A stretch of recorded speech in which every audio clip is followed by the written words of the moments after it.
You are now entering Maximum Driftcast, the only drifting podcast hosted by a Spanish soccer mom, a 30-year-old silver-haired fox going on 60, and finally, a 200-pound bowl of spaghetti with chimichanga arms. The champions, we are the champions.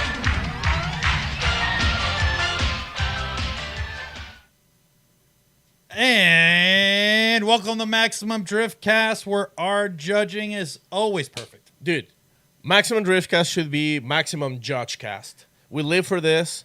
We just judge We're good at everybody. judging. Oh, dude, I'm judging you all the time. You have no idea. Yeah, don't judge me, man. Yeah, I don't If judge. you were to judge me right now, what would I be out of 100? 185. Over. You must be using 200? Yeah, you must be using the DOS system. Ah, you okay. judge- So DOS you're would be using like AI processing. like over 9,000. Yeah. Over 9,000, Corey. Thanks, Paco. Corey, Thanks, dude. Corey, what's ladies and gentlemen, this is Corey Hosford and I'm Paco Ibarra. Hey. Welcome to Maximum Driftcast. We're back. We have a very special show, but before we start the show, let's start by thanking our sponsors. In this case, we lost all our fake sponsors, are all gone. But the reality is that now we're open for real sponsorships. Really? And, oh yeah, dude, we're open. Like, we had You a just lot. got sponsored by 7-Eleven. You're running a full 7-Eleven hat. Yeah, this what is- are they paying you for that? It was a company. I think it's from Russia. They offered me like $100,000 per episode. Proposed. Yeah. So they're promoting 7-Eleven through Russia. Yeah, it's a Russian 7-Eleven. That's not bad. Okay, so you're getting big cheddar. Yeah, what do you have there? Nacho. This is Nacho. Yeah, it's Nacho. Nacho is that's your brother's. Yeah, it's my brother's light company. LED off-road lights, yeah? off-road Hell yeah. lights. So if you have monster truck fitment on your drift car, get some trophy truck lights put on there. Like this show's brought to you by Nacho. Off-road technology. Yeah, that's right. Hit us up, I don't know Ryan. if they can hear me. Oh, he can. We We can hear the man. Wait a Alright, second. cool. What's Oh. that nice, I don't- succulent voice that we hear? I don't know. I mean, I feel like we are being Oh judged, my Corey. I think our God, intro's been dude. Reese, terrible. Don't Yeah, I can judge hear. us, dude. LZ ripped us Wow. apart last week for judging us and our intro being terrible. He said it was too long. Yeah. And he would have left. But dude, Now listen, our intro obviously it got cut short because We're we have with learning. us. we're learning. We're Yeah, actually we're advancing. learning and because we're new at this. Yeah, we took LZ's advice and Yeah. now we just cut the bullshit out and here So- we are, dude. We have ladies and gentlemen. Let me introduce you to the man, the myth, the legend, Reese Marin. Hey, where's Hey, Are we there supposed he to have is. some sort of reggae horns or something? Wow. Dude? We're supposed to have something. Sorry, Reese. Our production budget was cut in half, so we don't have anything cool anymore. But we're here, dude, with you. I know it's late where you're at. What's going on, dude? Nothing much. It's just a long day, dude. You know what I mean? It's at 11 o'clock now, and it's just a long day at the drift school. At the You know drift what I mean? school. You learned how to drift, huh? Yeah. brushing Just up, brushing it off, huh? What are you? Are you a freshman? Yeah, I'm a rookie there too. You know. Nice. Dude, so yeah, tell us about the drift goal. Kind of like give an idea of what you're doing out there and what that's all about. Because I feel like drift schools are actually getting more popular and like they're starting up all over the place right now. Like, what is it that you're doing? I just have. I'm over in Pennsylvania, over in Drums, PA, about 2 hours northeast of Philadelphia, Yep. or northwest of Philadelphia, and I just was be able to strike a really good deal where I can use the facility of Evergreen Raceway, not Speedway over in Washington. Yeah. This is Raceway over in PA, and I get to have like my cars there and stuff, and just provide very simple cars where people can come learn. The basics of drifting and, more so momentum drifting. Like, I don't really like having high horsepower cars there. So everything's pretty low and, understanding how momentum works and stuff like that. So it's probably the coolest thing that I get to do. I really enjoy it a lot. Hell yeah. What does your fleet of cars look like? What is your school cars? E36, that's been pretty much based off of my time when I was instructing over at Chelsea School. Yep. G35, two 350Zs, another E46 that I have there as well. And I have some other BMW stuff that I slowly just kind of had just for replacement parts and stuff like that. So pretty much the typical stuff that you're going to look for nowadays, 350Z, G35, E46 or E36 chassis, at least in our area, that's pretty much what you're going to run into. Unless you want to fork the bill and get like a a GR86 or an FRS or a BRZ or something like that. Oh, you must get some deep pockets for those things, dude. I mean, if he How has many a, of the shit boxes? has a deep voice already, which kind of like already tells you a lot about these pockets too. It's gonna be serious. Yeah. What so real quick, just while we're on the topic of the drifting school, like what is your curriculum? Is it 1 day, half day, full day, 2 days? What does somebody expect, and like what is like a cost to do something? Really what happens, I have half days and I have full days. So like a full day is $1,200 and a half day is 675. Okay. And it's just an arrive and drive, you know what I mean? And usually what I typically see is people come like once, maybe twice, and then after that I'm like, you should probably go get a car.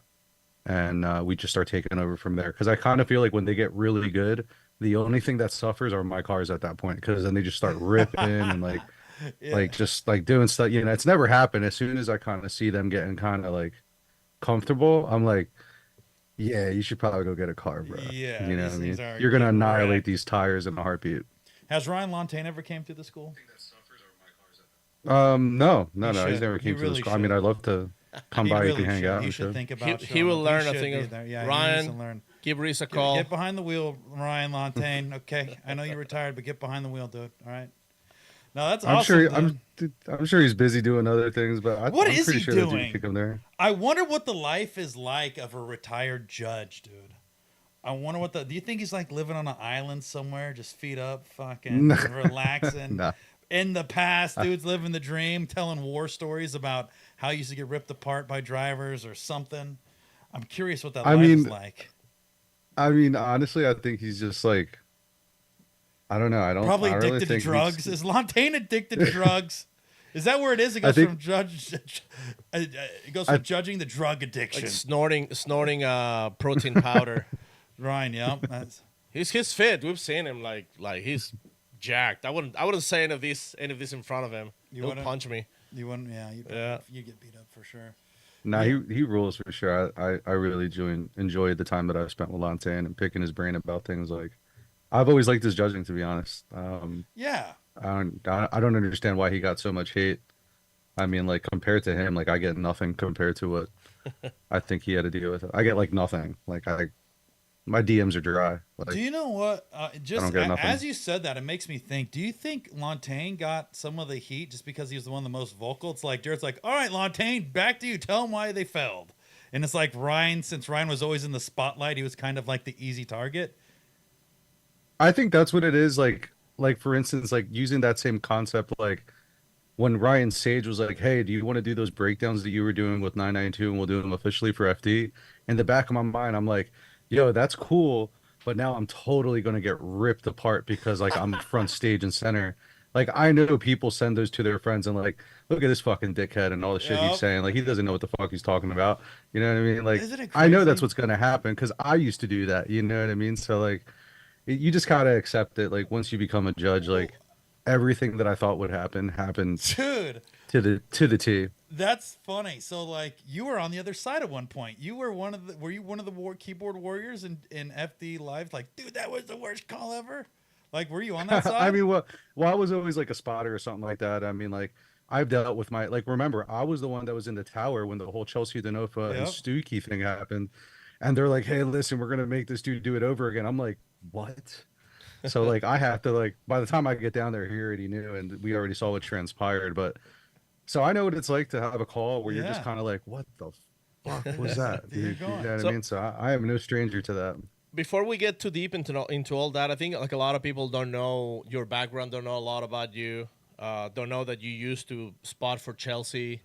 So let's dig in a little bit on your origins, like how you got into drifting and how you became part of. I want to say part of Team RTR or Team Chelsea.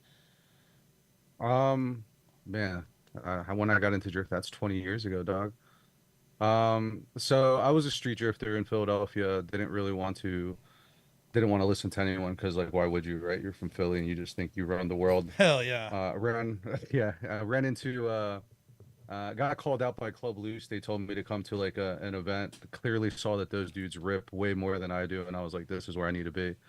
And just kind of stayed there, and that really kind of started opening up the doors. I ran into Chelsea not too long after that, and we just been kind of, everyone around here. There's just so much drifting that goes on with Club Loose, with traveling, with meeting, doing pro-am stuff before, and then like it's so crazy. Like Brian Eggert, like he was a judge when I was doing pro-am. You know what I mean? And now I'm a judge with him.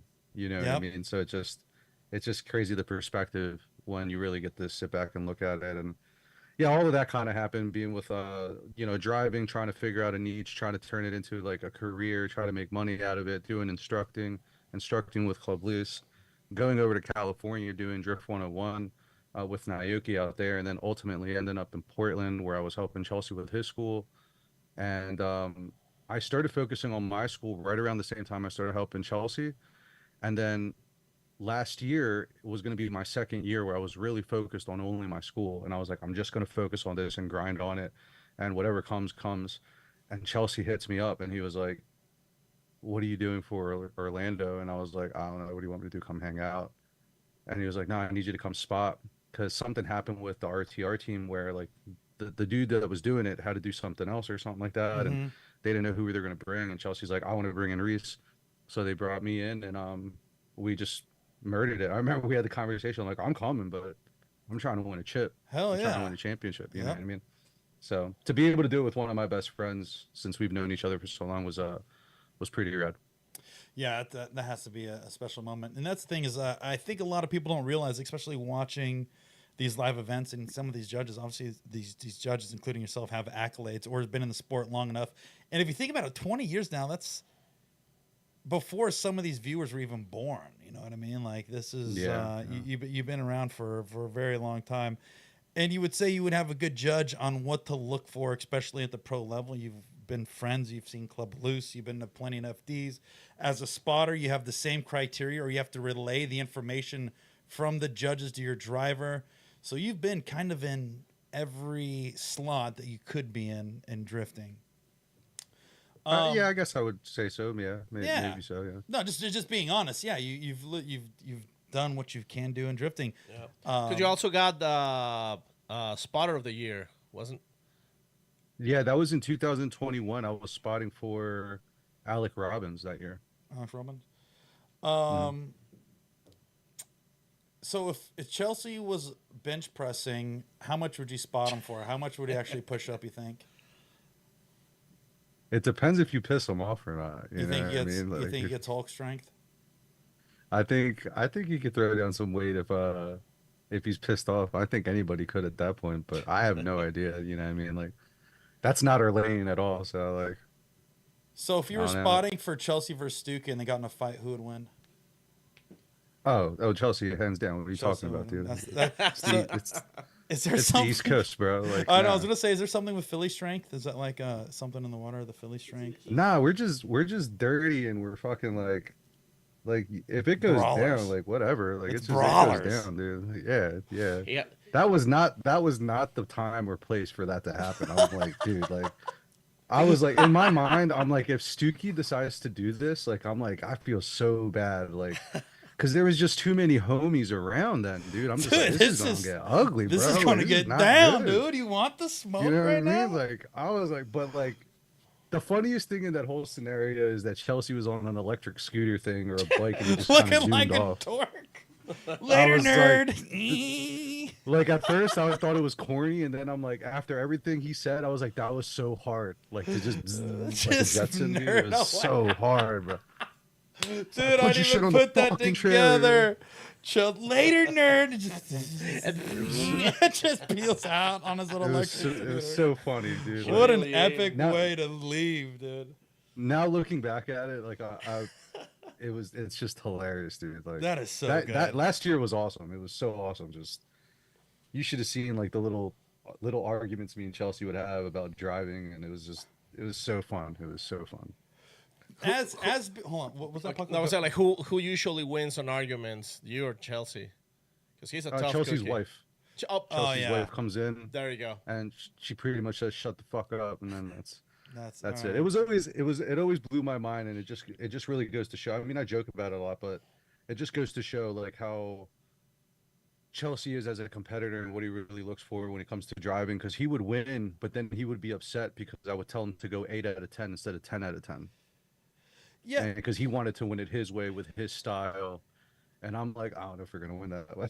You know what I mean? So Yeah. it was cool to see him always still fight for like having that style and having that aggressiveness. So that was always cool. But at the moment, like as much as I'm his friend and I want him to do that, I was his spotter. So the responsible thing is like, hey man, I know you want to do that, but like if we're gonna win, we're probably gonna go with the safer bet. You know what I mean? So, but it was cool that he always gave pushback, just for the spirit of drifting. Yeah, and I think just to be on the same topic of Chelsea, it's like the only time Chelsea really loses in those top four situations is when Chelsea takes Chelsea out himself. And that's probably, once again, going to 11. That's when Chelsea starts making a dumb mistake or being overly aggressive. And so having the right person in your ear makes a big difference. So, Reese, that's actually a big move. That's a big move. Yeah, man. no, it was a good time for sure. Vaughn, it was cool being there with Vaughn, being there with Adam, being there with Dean, and just it was a really cool time, and just to be able to pick everybody's brain and kind of see where everybody was at. You know what I mean? Yep. Especially Dean. It was cool to just sit there and talk to Dean for a while and be with that whole team. It was just it was an honor. It was really cool. Yeah, and that's and talking about once again Chelsea and being a spotter. Do you feel, obviously being in that position with Chelsea? Chelsea has a unique driving style, and there's a lot of other drivers that have a much different driving style compared to Chelsea. Do you feel by being in that spotter position and watching a couple guys from the spotter stand has helped you in judging, or has it shaped the way you judge people and the criteria that you want? I mean, I don't know. I guess that's always going to be like a perspective thing. I think definitely being up there and spotting for multiple drivers and just having eyes on everyone, and at some point, everyone has been someone I'm trying to beat at some point with the driver. I think that helped me more than anything. I think when it came to spotting with Chelsea, it was more so it was a little bit different just because we're homies, we're boys. I know him very well. The communication was like through the roof. That was a very unique situation. So, you know, I don't know how much that did, but I think just being around that team and seeing everything that's going on, I think maybe, I don't know, it was a good experience either way. So I don't know how, I'm assuming everything contributes to it, but I think being with everyone and being friends with a lot of the drivers that are on grid are just, I think that's what really helps, to be honest with you. You know what I mean? All right, I'm gonna put you in a situation. Uh-oh. All right, Reese, here I'm gonna put you in one. All right, you're the second driver, Team RTR. You and James Dean, you're in the Pennzoil RTR. We're to put you at English Town. You're the first one to qualify. What's your score? At Englishtown, Yep. I would hope I could get at least in the 80s with You an think you can hit RTR car. 80 English Town? That's a solid. Hey, 80s. That 80s up there. I That's mean, a strong number. that was a great. I mean, music only in the because 80s. like we're doing it at my home track. That's why I But, put like, you there. I don't. What about you know, Long I Beach? don't know. What would you think you get in Long Beach? Oof. Dude, I'd fucking biff it, bro. Lawn Like, dart if it. I don't put the I would, dude. What? I would lawn dart it too. I'd fuck that shit. I up would- if I go to Long Beach, bro. Like, what are you talking about? Like, let's be honest, It's- dude. You know what I mean? Like, It's the walls, man. Like It's so. yeah. That's the christening of every pro drifter, right? Like you open at Long Beach, you have to smash the wall, just get that out Lawn of the way, dart it. See you later. Yeah. and then see you the next round. And It's almost a rite of passage. I feel Yeah. like I would hope that I mean the goal would be not to do it, but like I don't know what I mean. I'm not going to sit here and say I know how those RTR cars drive at all. I mean, I've seen Chelsea. I've seen them do. I've seen in cars that you know you can sit there and say you've seen it all, but like until you get in those crazy ass horse of a car, like I don't even know what that's like, dude. Like it's crazy. Like some of the things that I see them do in it, like how they make it do certain things, it just seems so like weird to me. But it's like I mean, it's just a different chassis. You know what I mean? Okay, if you could choose any car in the field right now to go drive on any track, whose car would you be driving and what track would you drive? Adam Mills E36. I was gonna say that. I was probably gonna say it Anywhere, it- anywhere. It sounds like the 36s right now are the cheat code. Like everybody, Why did- there's something about it. Bro. I don't know. I mean, I guess I'm picking that because like I wish I could drive it the way Adam is driving it right now. Like Adam's driving in the E36 is by far probably aesthetically my most favorite in grid right now. Like he just looks like he's just throwing like just like what a caution to win and just like digs out of these corners sometimes, and I think it's baller. I'm just like, damn, that's hot. You know what I mean? Like Yeah, it's super. Yeah, what Adam's doing is pretty incredible. I think he's what, fifth in points right now too. Yeah, I yeah, haven't the looked. dude's Like the ripping, dude's dude. shredding He right wasn't now. even supposed to be here. He wasn't even Yeah. supposed to do this whole thing. He was supposed to It's be like, oops, I a did so Drift good, Masters. accidentally killing it. And that's the thing is like right now we talk about qualifying. Even though qualifying doesn't exist, it's still fun to kind of go back and talk about qualifying. And now we go into the seeded bracket, which we could jump in and talk about the seeding bracket yeah, real quick. I'm all about that, and I want to actually hear from you guys, like because judges before one judge will judge like style, one will judge angle, one will judge something else, right? So like it was like at least there's different opinions for every person, which makes a very different dynamic of the judging aspect. But now there's no judging. Do you guys feel like there's still like a need for having a There's you no know, judging for qualifying. exactly, there's no but judging for qualifying, my yes, bad. there's Yeah. still So- judging, just not for qualifying. So is there still like a need for like, oh, I want to put more emphasis on angle, and another judge, oh, but I want to put more emphasis on line or stuff like that? I mean, if we were to go back to the old style, I would have probably pushed for line to be a little bit more important.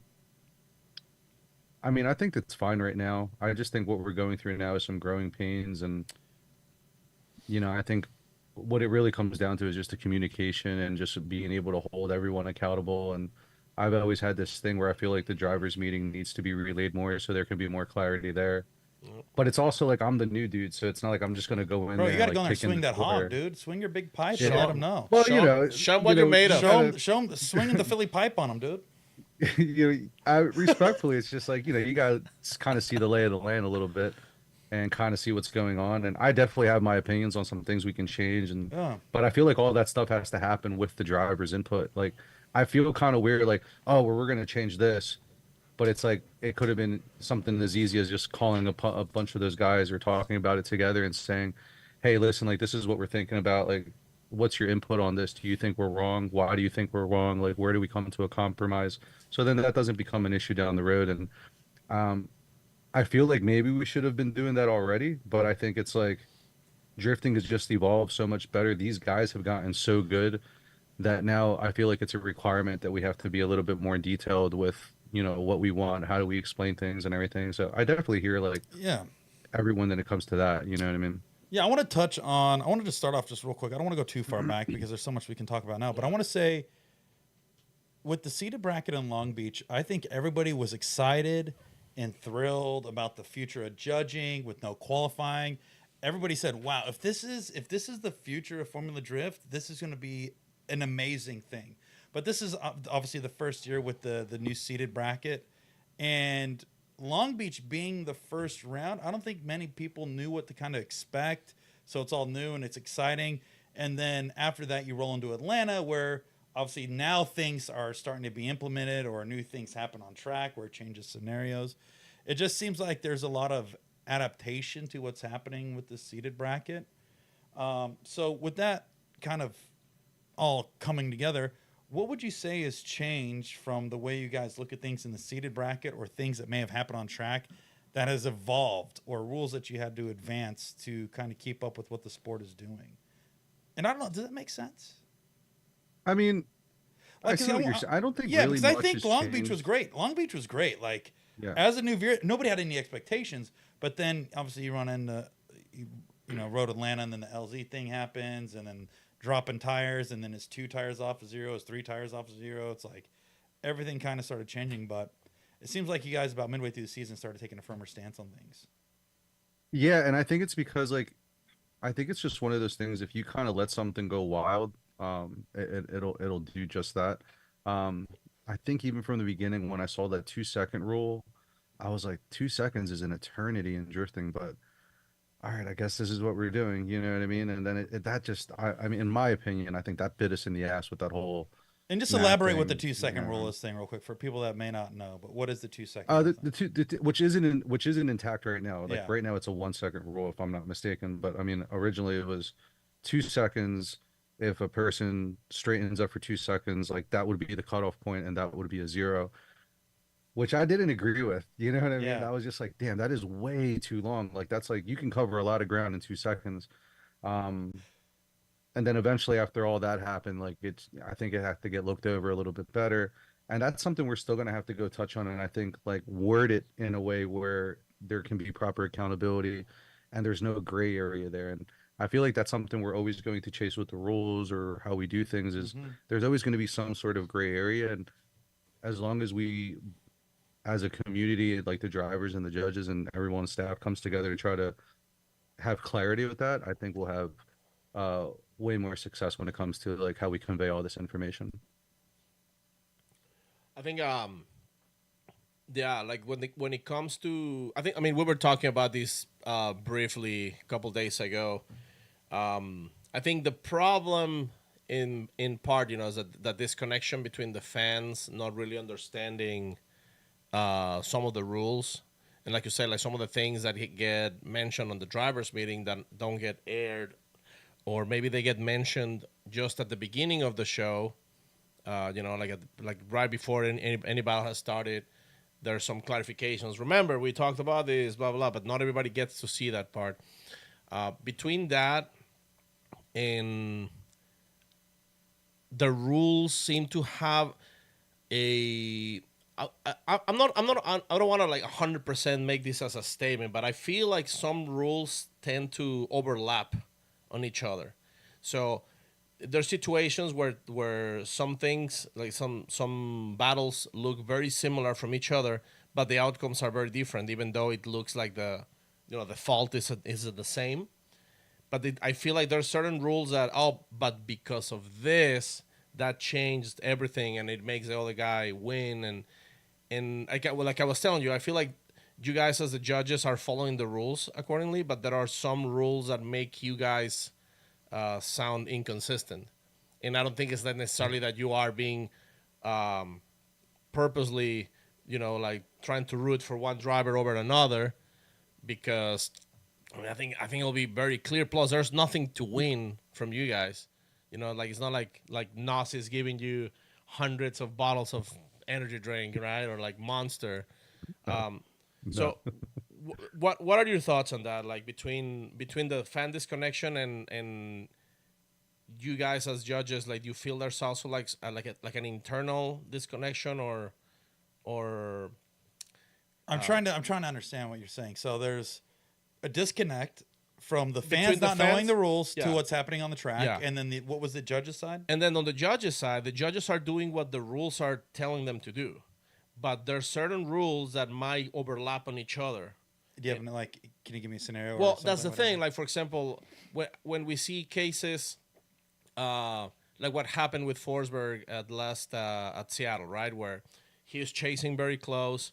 He tapped on Castro. Castro went flying off the track. And then they gave Castro the fault. But a very similar situation where Adam LZ was tapped by Field, and I think it was a harder tap, but Field managed to control it better. But then, like after a little bit, he decided to stop drifting, and that immediately changed everything. And it's still, like it's in both cases, like the person who hit the car got different outcomes. You know what I'm saying? For Okay, I see. something that can be totally independent from Field hit LZ. Field won. Field got the win. Forsberg hit Castro. Castro won. Yeah. For example, that's just an example where like a lot of people are like, well, what the fuck? Like, where's the consistency? Right, and I think for me, like as soon as someone tells me in any scenario, I look at, well, where did they get hit? You know what I mean? Yeah. And for me, for the longest time, if you get hit in the front wheels, like that's a big no-no. And but I've noticed that for other people, like that's fine. So I kind of feel like what it really boils down to, I don't think anybody's right or wrong when it comes to a lot of these scenarios that have come up. I just think everyone comes from different parts and has a different view on drifting, which is fine. But I think what we're going to have to do to reel it all in is review like certain situations such as that and say, hey, mostly the drivers, like, hey, do you agree with this? And if you don't agree with this, why? And see if like, okay, well, moving forward, this is how we're going to make a call. or we're going to make that call, or kind of get some input. Because we can sit here and theorize it as much as we want, but ultimately, like, I would love to see what all the drivers say, and I'm sure there's going to be an opportunity to do that later on. But I mean, we can't sit here and just theorize it the entire time, you know. And I know we do that a lot on the internet, but at the end of the day, it's like I would love to sit down with all the drivers and be like, look, these scenarios that came up this year, like, what's your input on them? You know what I mean? Because we're viewing them this way. How are you viewing them? Can we get a vote? Because then, if we all agree, then everyone's on the same page. Like, unfortunately, as a judge, like, I really can't care what the fans think. No, I really absolutely can not. only care about what the drivers think. Oh, You know, all because day. for me, I can't let any external pressure have any type of influence on my judgment calls going to be. And the only people that I can worry about are those drivers. Mhm. You know what I mean? So like that's how I've kind of always looked at it. Because if you start letting those influences affect you, like that just like fractures the foundation of what it is to have integrity as a judge. You know what I mean? So it's hard to hear that like when the fans have all these things to say, but ultimately if something's going to happen, like I have to listen to the drivers. I think we all should come together, discuss what we see, and like do we agree on this yay or nay, and moving forward, how are we going to view this so this we can all be on the same page and we all can have accountability together.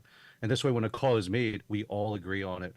And we don't have like something where it's like 50 people think this and 50 people think that, you know what I mean?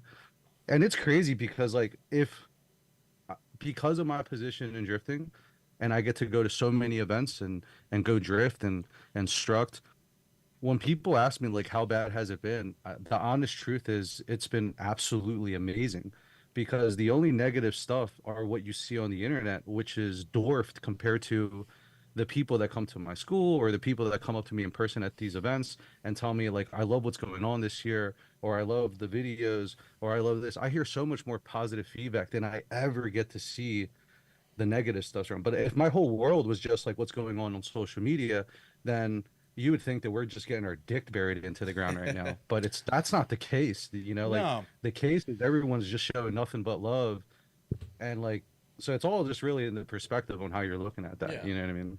Yeah, and I think a lot of the flack that you guys get as judges too is just super diehard passionate fans, right? They you can once again I'm gonna do like a really bad comparison here, so don't judge me. But it's like, yo, if your Oh, we'll favorite judge. football if your favorite I'll judge football you. team loses because of a call, they get pissed off at the referee, right? And it's like, damn it, the Cardinals didn't make it because the ref said he was down. And it's like, then everybody fucking goes on Twitter and starts bashing the ref and Yeah. saying that. You Dude, know I'm what from, I mean? I'm from Philadelphia. What do you think? You- My oh, whole life I've been dude. growing up dealing with like the Phillies, the Flyers. Oh, you the guys get the Sixers, shit the end Eagles. of it all. And it's like I'm so used to fans that are so passionate about a sport that they don't have any fucking clue anything about, but they're passionate as fuck about it. And I see it in drifting. So It's like what it is. when I see these people pop off, I'm just like, oh, you're one of those people. Yeah, you're You know diehard. what I mean? And Which is and cool. you need those type of people. It's Yeah. cool.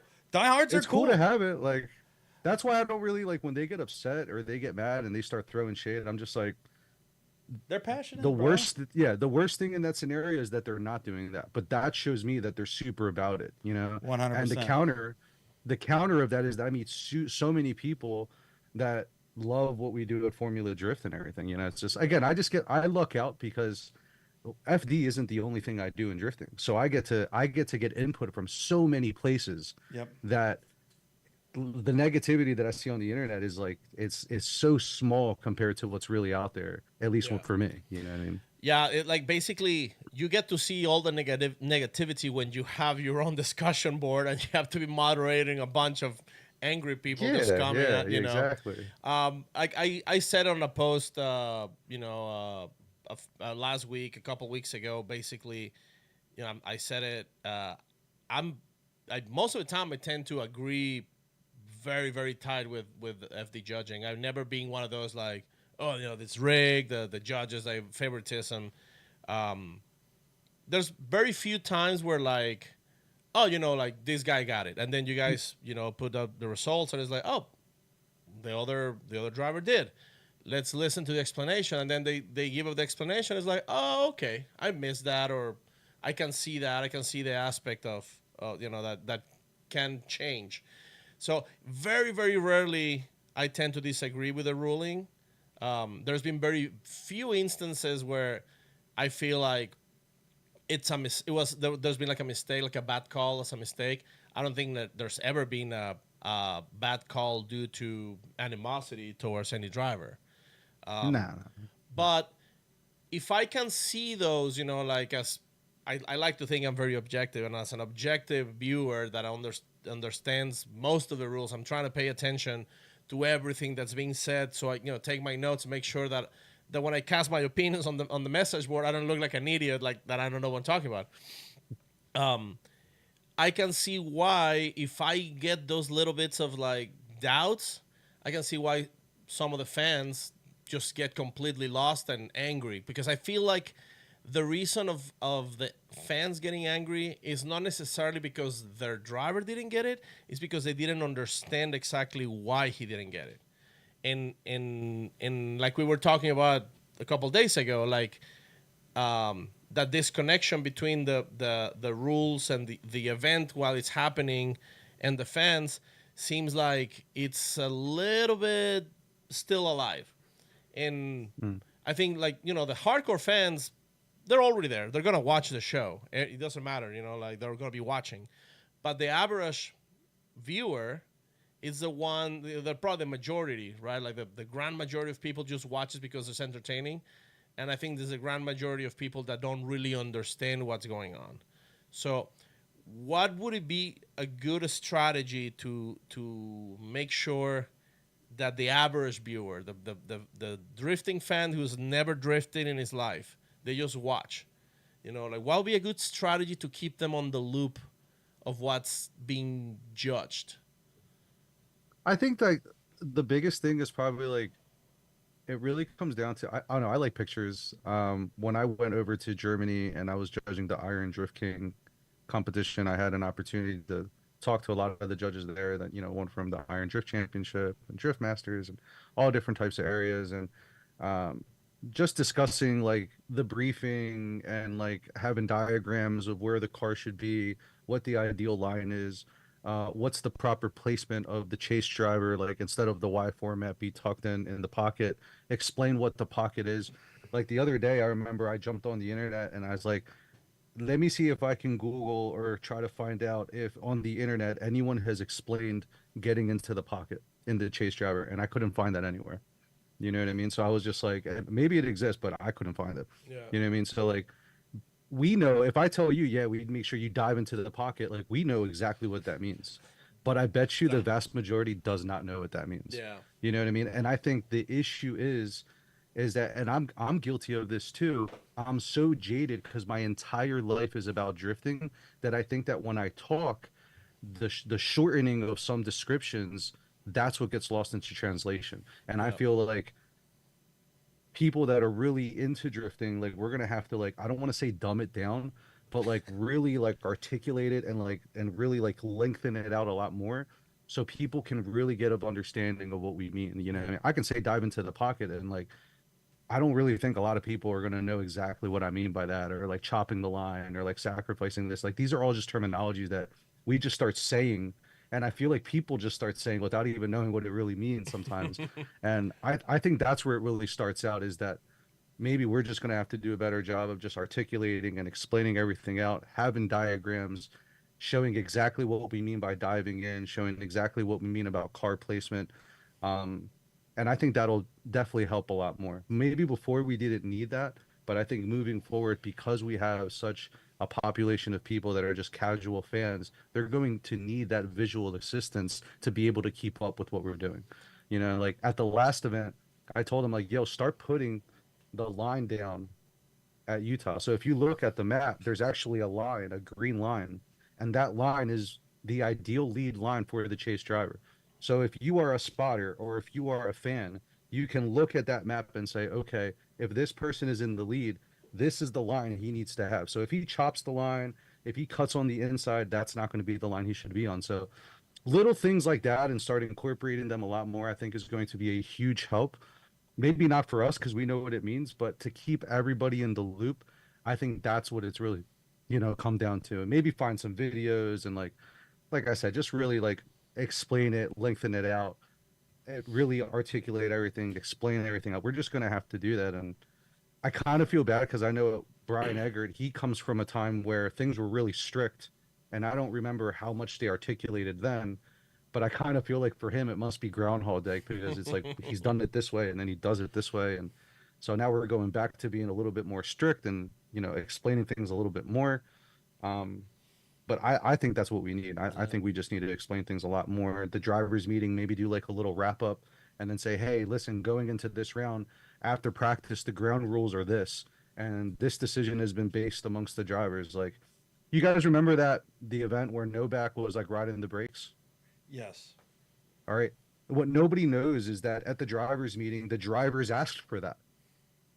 They asked to use the left foot brake. They asked it to be allowed, but no one knew. So everyone was flipping shit, getting pissed I off, see, yep. and no one knew that they asked for it. Like the drivers, I don't know exactly who it was or how many, but I remember I was in that drivers meeting and they asked because, yo, if I don't do that, I can't stay high up on the bank. So it was allowed at that point, but no one knew that at all. The whole event went through, and everyone was just like fucking pissed, flipping shit, and look at this dude just fucking doing that. They're in, And, like, accel- it's they're, in sold out to sandbagging. this they're in accelerating zone, but the brake lights turned on. You Yeah. know, like they're not. yeah, dude, you know what I mean? So it's like, to me, like, I think that's where some of those disconnections happen. And it's not like it's done intentionally by FD or anything. It's just, I guess sometimes we just assume everyone's going to keep up and they're going to be able to keep up with our jargon and like what we're talking about. And I don't think that's the case because drifting has grown so much. Like, Yeah. bro, it's like you can go to drifting everywhere. You I know what think mean? that's the thing. Like a lot of people don't get that drifting is still a growing sport. Like there's still so many new fans joining every year, and they come in, like completely like open to like, oh, I don't know what I'm looking at, but it looks cool. And then they have like a friend that kind of like knows a little bit about it, and he immediately says, oh, that was bullshit, and that person immediately is like, oh, well, I guess that's bullshit, and that's it. Like they already have this preconception of these being wrong.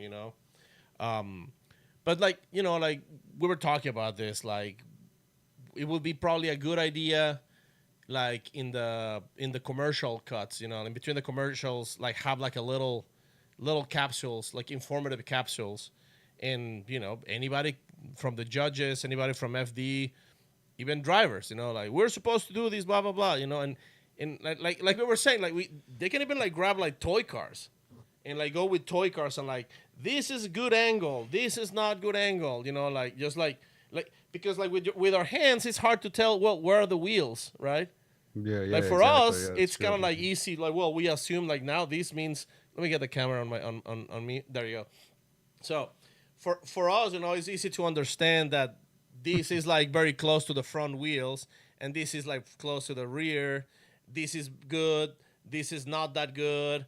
But for most people, they're just seeing hands, right? Right. So That's what I'm saying. We get lost in translation because we just assume they know that when we go like this is the front end and this is the back end, and like, they probably don't know. You know what I mean? And it's, yeah, it was crazy because I started thinking about it, and I'm like, man, maybe this is just going all over our heads. Like, we're just getting it's just a thing where we're just getting lost in translation.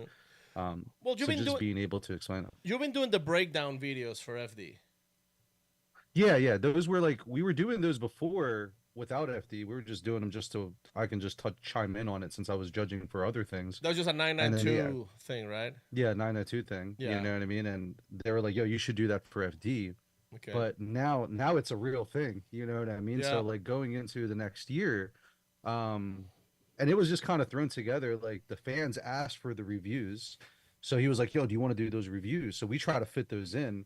And people give me all like, you guys should do this, you guys should do that. I'm like, bro, like everyone's super busy. Like this breakdown wasn't even a thing until we decided to bring it back again. And I was busy. It was crazy. But now we know it's a good tool. So now we should maybe use it, structure it a little bit better. That would be more so on my end, and like, with 992 and Russo and everything like that, and like really kind of like lay out a different way of like explaining everything for people, and kind of just taking it from there. Communication is the key when it comes to all this, in my opinion. I'm just gonna say something. And once again, I could be completely wrong, but I just want to say it.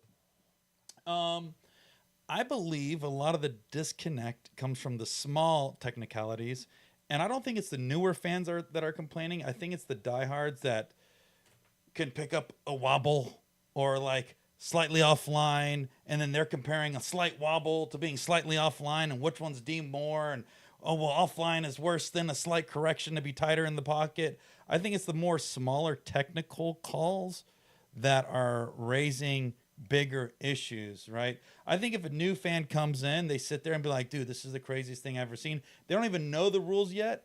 They'd probably ask questions on why somebody won and why somebody lost. But I thoroughly think that a new fan that doesn't know anything about drifting can show up and have a good time and probably say it was the best thing that they ever been to in their life. Yeah, but the new fan will eventually become a seasoned fan, here's the and thing. they better be right. But educated. I think so what you just said is exactly my point. Is when they get into the deep end, that's when things start getting more technical because now they know drifting. Do you think if things were simpler, the rules were simpler, we took out some of the little tiny dumb technicalities, that if you could, as somebody that can watch something and get emotionally excited from a run, and we've seen that before, right? We've seen a run and it's like, oh, that was the craziest thing. But then they lose because they had a small little wobble or something like that. If we remove some of those small technicalities and had that more of emotion driven behind it, do you think it would be different? Like just trying to make it simplify it, like simplify it. Like I've been about that way. Bro. I've been about that wave too, but then there'll be drivers that will get very technical about it, and then that becomes a thing. I mean, you've been in drivers meetings before. Yeah. How many times and the fans don't know this, so like this is for you guys and the fans. Like, how many times have you been in a drivers meeting and that drivers meeting gets derailed because of some one-off subject or some one-off thing that happens? Like, it's normal. It's what happens. You know what I mean? Like, I don't know. You know what I mean? Like, I think. That's the struggle of being a judge sport, right? Is that you have to have boundaries. That's what it is. You have to have boundaries. At some point, you have to accept that it's a judge call. There's 3 judges. There's been plenty of times we haven't all agreed. I swear sometimes the fans think that we all have to agree. Like, it has to be unanimous, but that's not the case. And that hasn't been the case many times. I don't know. I mean, if you simplify it, I feel like you leave the door open for some things. And if you make it too technical, like then it starts that's the balance. Really See, annoying. Okay, that's kind of that's exactly what I was feeling. I was like, that's why I think drivers' input is required. You gotta find like, that happy medium where it's not so over. Because I would say back in like, once again, when I was competing, they would say that was like one of the like hardest, most judged eras because like you had a cone that was a 0. Like literally, I remember Forsberg hitting a cone qualifying. That was like you got a 0. I remember being in Florida like Homestead. And I think that even like the exhaust of the car knocked the cone over and was still deemed like it was so wind, strict. The speed was very strict on judging. There was a lot of little tiny nuances in the judging criteria that made it like, dude, we almost have to be robotic here. That it took a lot of the emotion of the excitement of the run because of a dumb little tiny, thing. But there were changes made because everybody thought of that, and then it became like, okay, you can take out the cone. As long as the tires are still on their... Yeah, as long as like 2 tires or 3 tires don't go off. And so there's like a lot of compromising that is always happening. But is it evolving to be better? I think everybody that situation with the cones where like, like even the wind was knocking down the cones and like everybody was like mad. But I remember when FD addressed that and he was like, yeah, we talked to the drivers. All the drivers are mad about that. And we're making changes. To me, that was like the point where I'm like, oh, the series is actually paying attention to what the drivers want. And because I felt like, like when the Daigo effect came in and Daigo is just like blowing everybody's doors with 1,200 horsepower, FD was like, okay, I guess he wins. But like, do you guys like, I like when he showed up and it was cool, but like, I don't know how everybody was so cool with him chopping the line that way. Like, why is it okay for the lead driver to run the correct line, which is going to be a slower line by nature because you have angle, and then we're supposed to reward someone who chops the line, completely ignores angle, completely ignores the line, and only focuses on proximity. Like, and I think maybe that's a cultural disconnect, but like when I see someone chopping the line to get proximity, that's like a huge no-no. Like, I don't understand why. And I feel, and I've been watching, like, there's a lot of people that would rather just have that. Yeah. And I'm like, dude, he's cheating. He's taking a shorter trajectory to the end, and you guys want us to reward that. fucking kick rocks. Like I cannot do that, dude. Do you I'm know like, what I'm I not think it doing was, that. dude? Do you know what I think it was, honestly, that you brought that up? Is I think it was just because we really haven't seen anything like that here in the States, as far as somebody like pushing The somebody novelty. around, running super shallow, but literally looks like he's pushing the dude everywhere across the course. That's where I thought everybody was just like, we've never really seen. Yeah, like I get it. Like they got But, excited because yeah, they like actually you saw someone said- do that. But like, Yeah, and I think once again there was a big evolution after that too, where it was like, dude, instead of running, like super yeah, we should stop that. Yeah, we should That's stop. the evolution. Yeah, literally get rid of that and Because do it that's what different. that's what Dago was doing. He was Ying in, and yeah, it was cool. Like I get it. He would lunge forward, and dude, some of the lawn darts and lunging that we used to see and stuff like that. But I mean, like I guess that's what people wanted. But I feel surging like everyone super kinda, shallow to catch up. Just look at that surge. It's Yeah, like, "Right?" dude. You know what I mean? Like It it's was, yeah. I think it's- it was a big era because it showed proximity. Did it show it the right way? No, but I think it showed like somebody just finally just latching on and compromising line and everything. And then else we to get dialed there. back though. We saw that. Yep. We're like, okay, that's cool. Yep. But like now, have that proximity, match the angle, and then have good car placement. You know what I mean? Right before the smoke trail, like right in that pocket. You know what I mean? Again, people are like, that's so hard. I'm like, well, I thought we were talking about professional drivers, dude. Like, I don't, Yeah. what are we talking about here, dude? Like, you know what I mean? And like, all those dudes are rippers. They're like, they're When- the best of the best, dude. I You know think- what I mean? Like, it's When do you, hold on, I want to say this. Yeah. When do you think that evolution changed to where we started seeing like consistent chase driving on the same line, right in the pocket? Would you say like that's when James Dean kind of started coming back around again, or what? Where would you say that the proper chase out of that Daigo era started coming back around? Because I would say when James Dean and Piotr. Peter, yeah. I think like that's when like Osmo like he was like one of the first one to start like getting very close. But let's see what Reese says.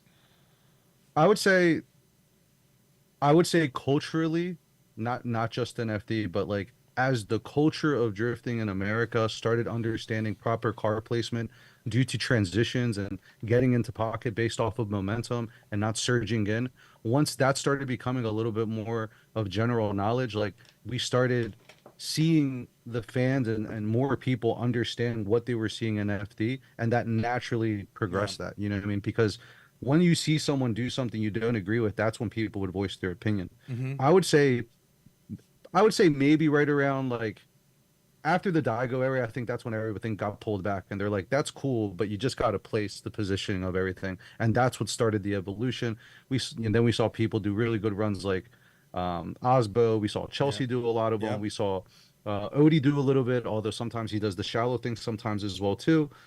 We all, just all of them. We've seen different variations of people doing that. We've seen Manoa do it sometimes, but then sometimes he gets shallow. Like there's a threshold there. You know what I mean? We see Shanahan doing it now that does really good transitioning, but then goes a little shallow. You know what I mean? And like, and I only mention that stuff because like we're drifting, so angle is part of the equation. You know what I mean? And like, I think that's one of the things that suffers sometimes currently right now is just like everyone's just taking these crazy shallow lines and like I'm personally not about it. You know what I mean? And like sometimes I would go against it, but like I'm only one of 3 judges and you got to respect how it goes. You know what I mean? So you said something, I want to kind of loop back around because you said something early on in the start of the podcast where you said there's some things that you would change or that you would speak up on, but being the new guy, you're kind of like, I got to kind of figure out the ropes first. What are some things you would speak up on, or what were some things you would like changed? So, for instance, like the Matt Field and Adam LZ thing, like once it's established that the chase driver is 0, like at that point, whatever happens shouldn't have an effect on the outcome of that. But I don't think it was worded that way or anything like that. So like a little bit more clarity on that. And then to piggyback on that is I kind of feel like we need to word a little bit better, like the straightening in, like to me, like if your car goes straight, it unloads, that's a straighten, and if that happens within like just shy of a second, and again, I don't know if everyone understands when I say when the car comes in, it unloads. So I feel like I was just saying gonna point that out. read- Like probably a lot of people don't know what unloads exactly. mean. The And car that's shifts what I'm back to talking the about. That's neutral the issue. position, yeah. Yeah. Yeah, like there's inertia, and then boom, it stops. Once that, and that could happen like that. You know what I mean? Once that happens, like I look at it like you straightened up because you lost. Everything is lost at that point. You unsettled the car. The car has now settled into a non-inertia maneuver, like at that point it's a zero. But You know what I mean? but You then are there's out of people. drift. But then there's people who are gonna argue that their tires were at an angle, so they were actually drifting. So, like a lot No, of no, people. no. I'm talking. There has to be wheels have to be straight. Car unsettles. If you're Yeah. still at an angle at some capacity, like your car is in unsettled at that point. And there you go. But And see, that has to get cleared. That'll have to be that's, cleared up. that's what I was going. And there is those like tiny little minutes that make, well, okay, that is not a straighting, that's still drifting. Or like when you're transitioning, and if you transition and kind of like pause for half a second in mid transition and then continue drifting, a lot of people's like, oh, that's straightening. And I was like, not really. It's more like a lazy transition. But it goes back to the same. It's being those tiny little things that how can we define which one's straight and which one's not, right? Yeah, and those are the fine things that, like I said, just us going talking about that and just using our lingo and our slang. You can kind of see like that's where we're going to have the disconnect, and those are going to be the places that we're going to have to really buckle down and explain and say, hey, listen, this is what we mean by that. This is what we mean by that. And I think Formula Drift will definitely give the time in order for us to do that. You know what I mean? I mean, like I've spoken to Robbie and Brian and Vernon, and they're 100% on board to look at everything again and see how it can improve. Like we're in a really great spot. You know what I mean? Like we get to go forward and like really make some changes or improve things. Sit down with the drivers. Like I don't see nothing but a positive going forward. Yeah. Like I'm not going to sit here and dwell on something that happened already. You know what I mean? Like Yeah. we get to go into Irwindale and then we get again to go into 2025 and like really try to like get some clarity so then everyone can enjoy the sport and you know we can stop seeing whatever we see on the boards and stuff like that. You know what I mean? But Yeah. it's cool to have that on there so we can kind of keep ourselves in check. But we're in a good spot. Like I don't think there's anything really to complain about. Like next year it'll get better. Just like you hear so many people say like it's great. You know what I mean? But you will also get people that say it's not. So it's you got to roll with the punches there, man. Yeah. So what are some, going back to the original question? So what are some other things that you would like to be looked at or changed? Looked at is definitely like explaining more so the chase position and how we want these transitions to be. Where do we want the transitions to be? I feel like sometimes we need to have more clarity on like when someone gets into the zone, where exactly someone should light off, like all things that like I guess as a spotter, like I'm not too concerned about in certain points because you're always looking for an advantage to win. So you're kind of seeing like what someone does wrong. But Yeah. here you're looking at everyone in a bigger scope globally. So just clarity in some of those things. I mean, I'd have to look through some of the other things, but it was definitely the straightening up. Definitely like how we're going to judge the lack of angle sometimes. Like I saw a couple of calls in Utah where I probably would have went another direction. Like, I respected what the Yeah. judges said. But there was a couple times where I'm just like, I don't know about that. I would have went a different way. You know what I Yep. mean? But we're all cool with it. Every time we don't agree with each other, like we're holding 100% fine with one another. Like none of us communicate, none of us get the okay from one another. We just kind of talk it out and then not talk it out, review it, and then we independently put our call in, and then it is what it is. That's It when is we what it turn is. to one another like, so who did you pick? Really? Wow. All right, cool. Yeah, that's when you get your your knowledge and your expertise to make that call, and you're confident in that call because of what you've done. So the question I have for you, you brought up Matt and Adam. As a judge, looking at the scenario with Matt and Adam, and I'm just kind of clarity in how you guys process this. How do you guys judge what is a hard enough hit for somebody to be able to drive out of it versus somebody not, right? And what I want to kind of start scoping and looking at is like, it was judged that Adam could have kept drifting essentially, but Castro was bumped offline because of that contact. As a judge, how do you judge that? Like, what is your criteria, or how do you gauge that? So at least for me, like the hit really didn't have anything to do with it for me. It was more so like when he chose to stop driving on his own accord, I was like, dude, like as the rules are, like the lead driver has to make an attempt to complete the run. That's his job no matter what. You know what I mean? So like that's what I leaned on in that scenario. But like I said before, like had it be my way and the rules would have been a little bit different, we wouldn't even gotten to that point. Adam would have gotten the win under a completely different set of structural rules. Which So would be that's how what? I Just out of looked. curiosity, like what what you said. Oh, because structure. we had the 2 second rule in, so like no one knew if Matt zeroed or not. Got it. You know what I mean?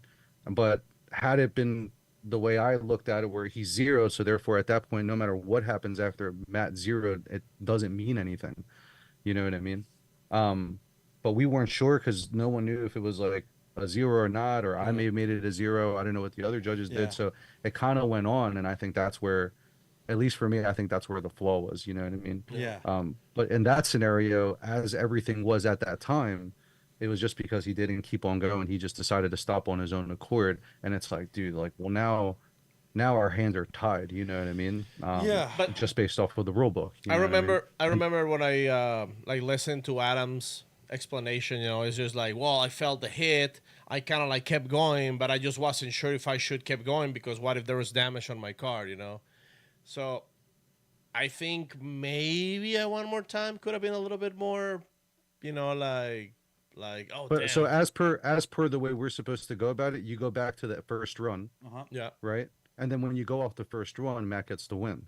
But, So like it wasn't Okay. like the final call wasn't Interesting. because of that he decided to stop driving or that you there was zeroed a them hit. both out. That eventually got that They're eventually just got both up washed zeros. out. Yeah. And then everything came on to the lead run, which Matt Yeah. had a better lead run, or at least Yeah. that's how it was judged. You know what I mean? Yeah. And see, look, even there, I think a lot of people don't even know that's how it ended up, just how that format goes. It's like, well, this got washed out. Now you go back to the lead run. Based off the lead run, that's how we get the win.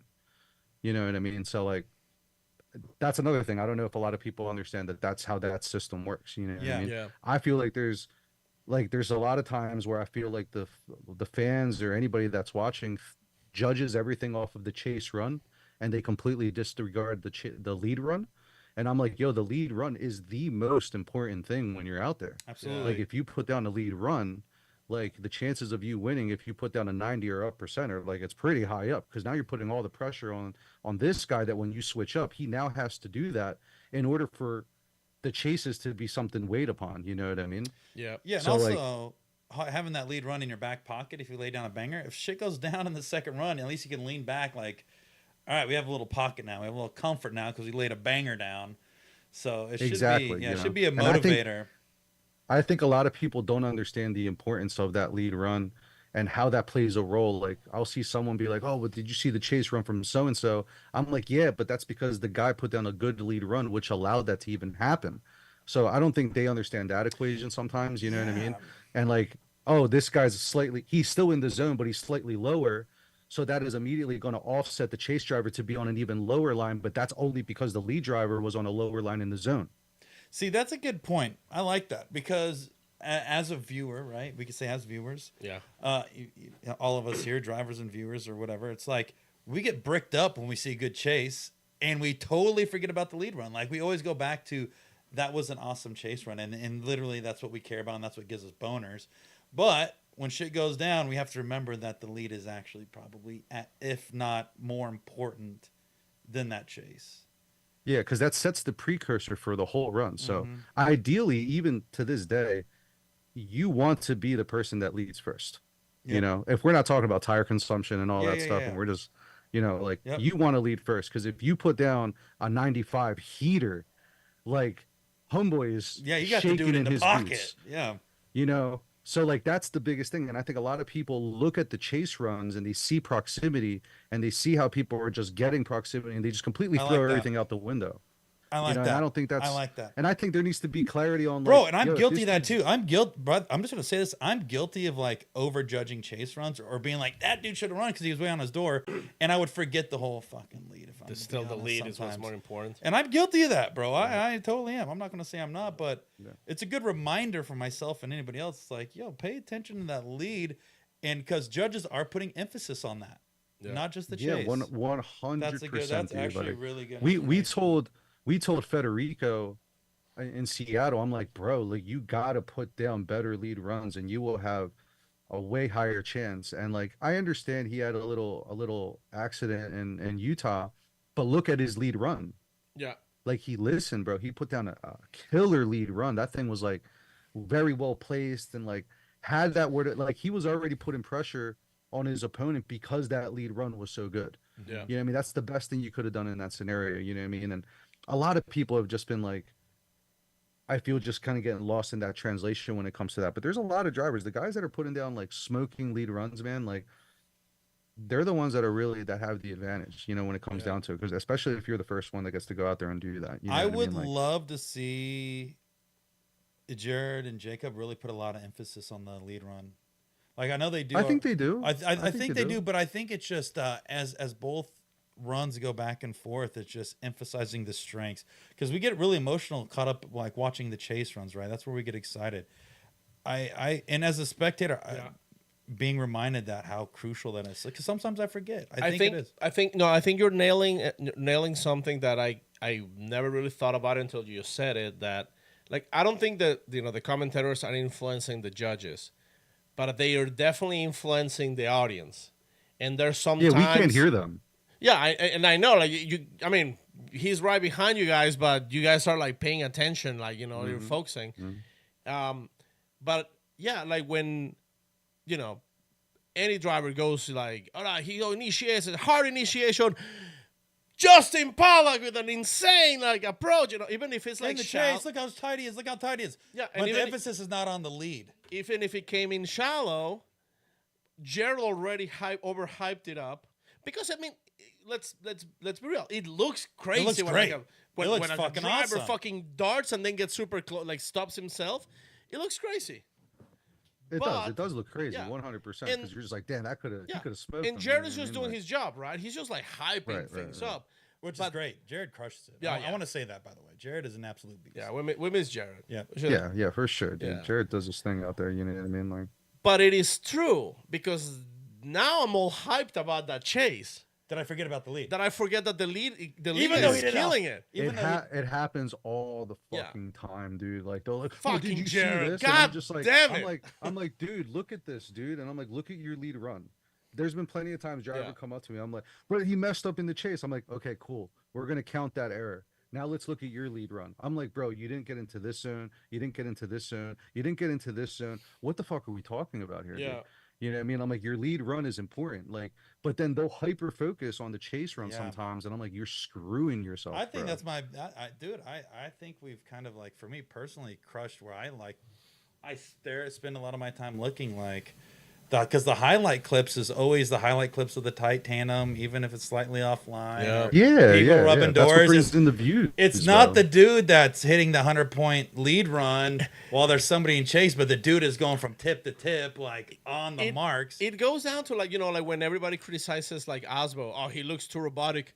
Well, duh, he's like doing all his, A prime example of Osbo was Osbo and Connor at Englishtown.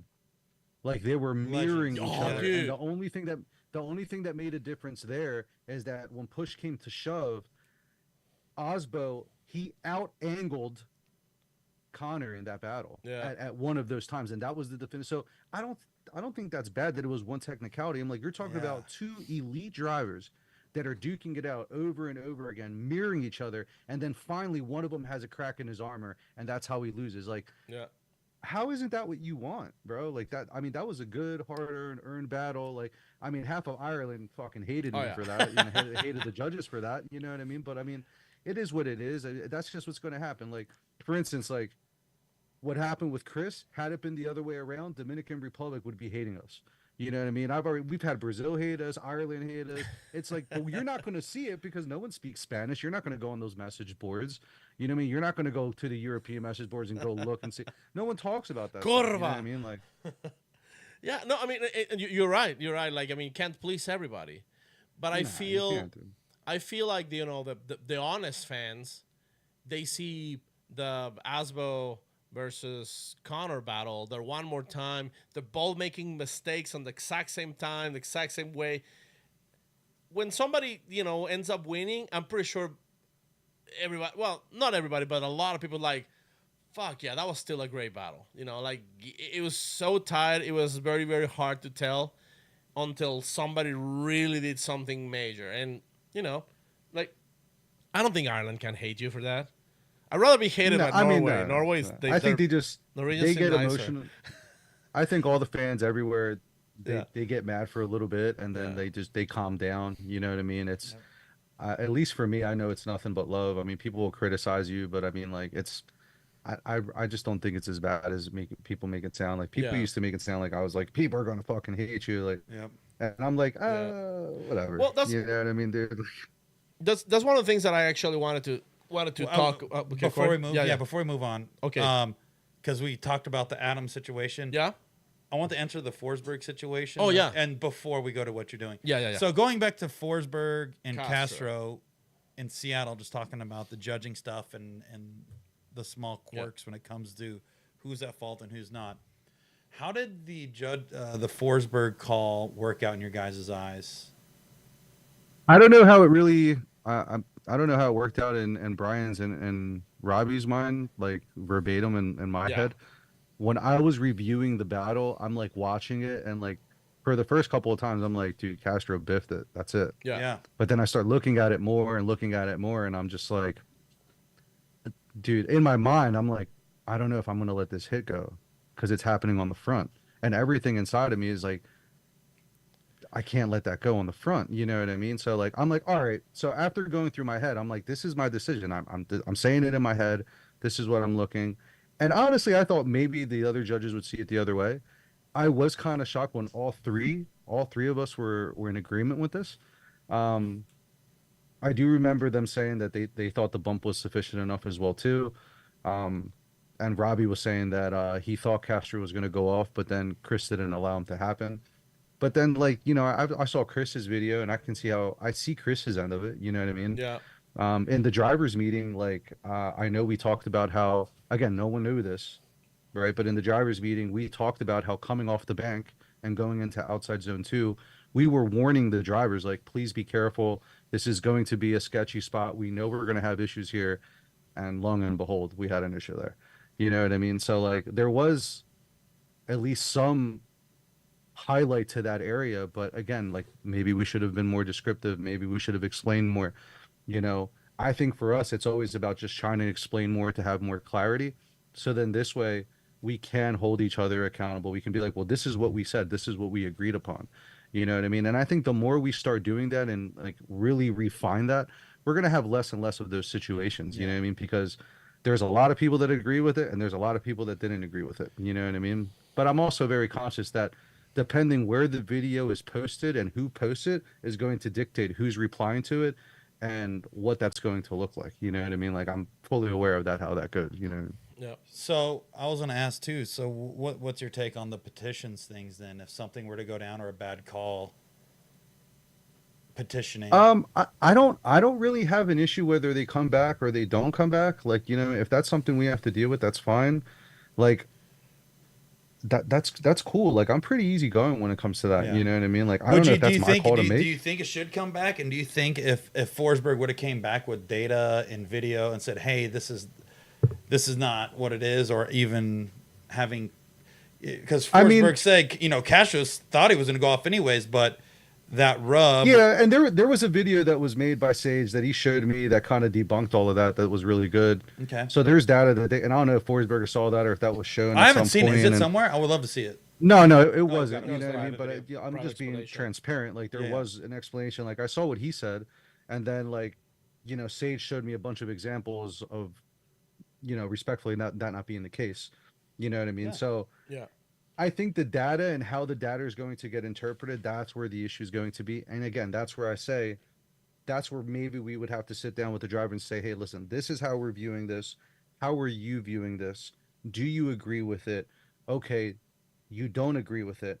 What should be the call? So then this way, when and if that does happen again, we're all going to be on the same page and no one can sit there and say, oh, well, it should have been this, or oh, it should have been that. You know, and I'm sure they've probably tried to do that in the past. Again, this is my first year on here, and I'm assuming doing something like that in the future that's what's going to help, is to have more clarity. You know what I mean? Like, I really feel like the communication is the only savior when it comes to that. I don't want to turn into a major dork, but I'm going to turn into one anyways. Do you think by having, once again, a petition or something where drivers have to provide data from their ECU, like, for example, me and you went head to head I said, do you know what? Reese was decelling well before the decel zone. I pay $50 or $100, $500 for the petition.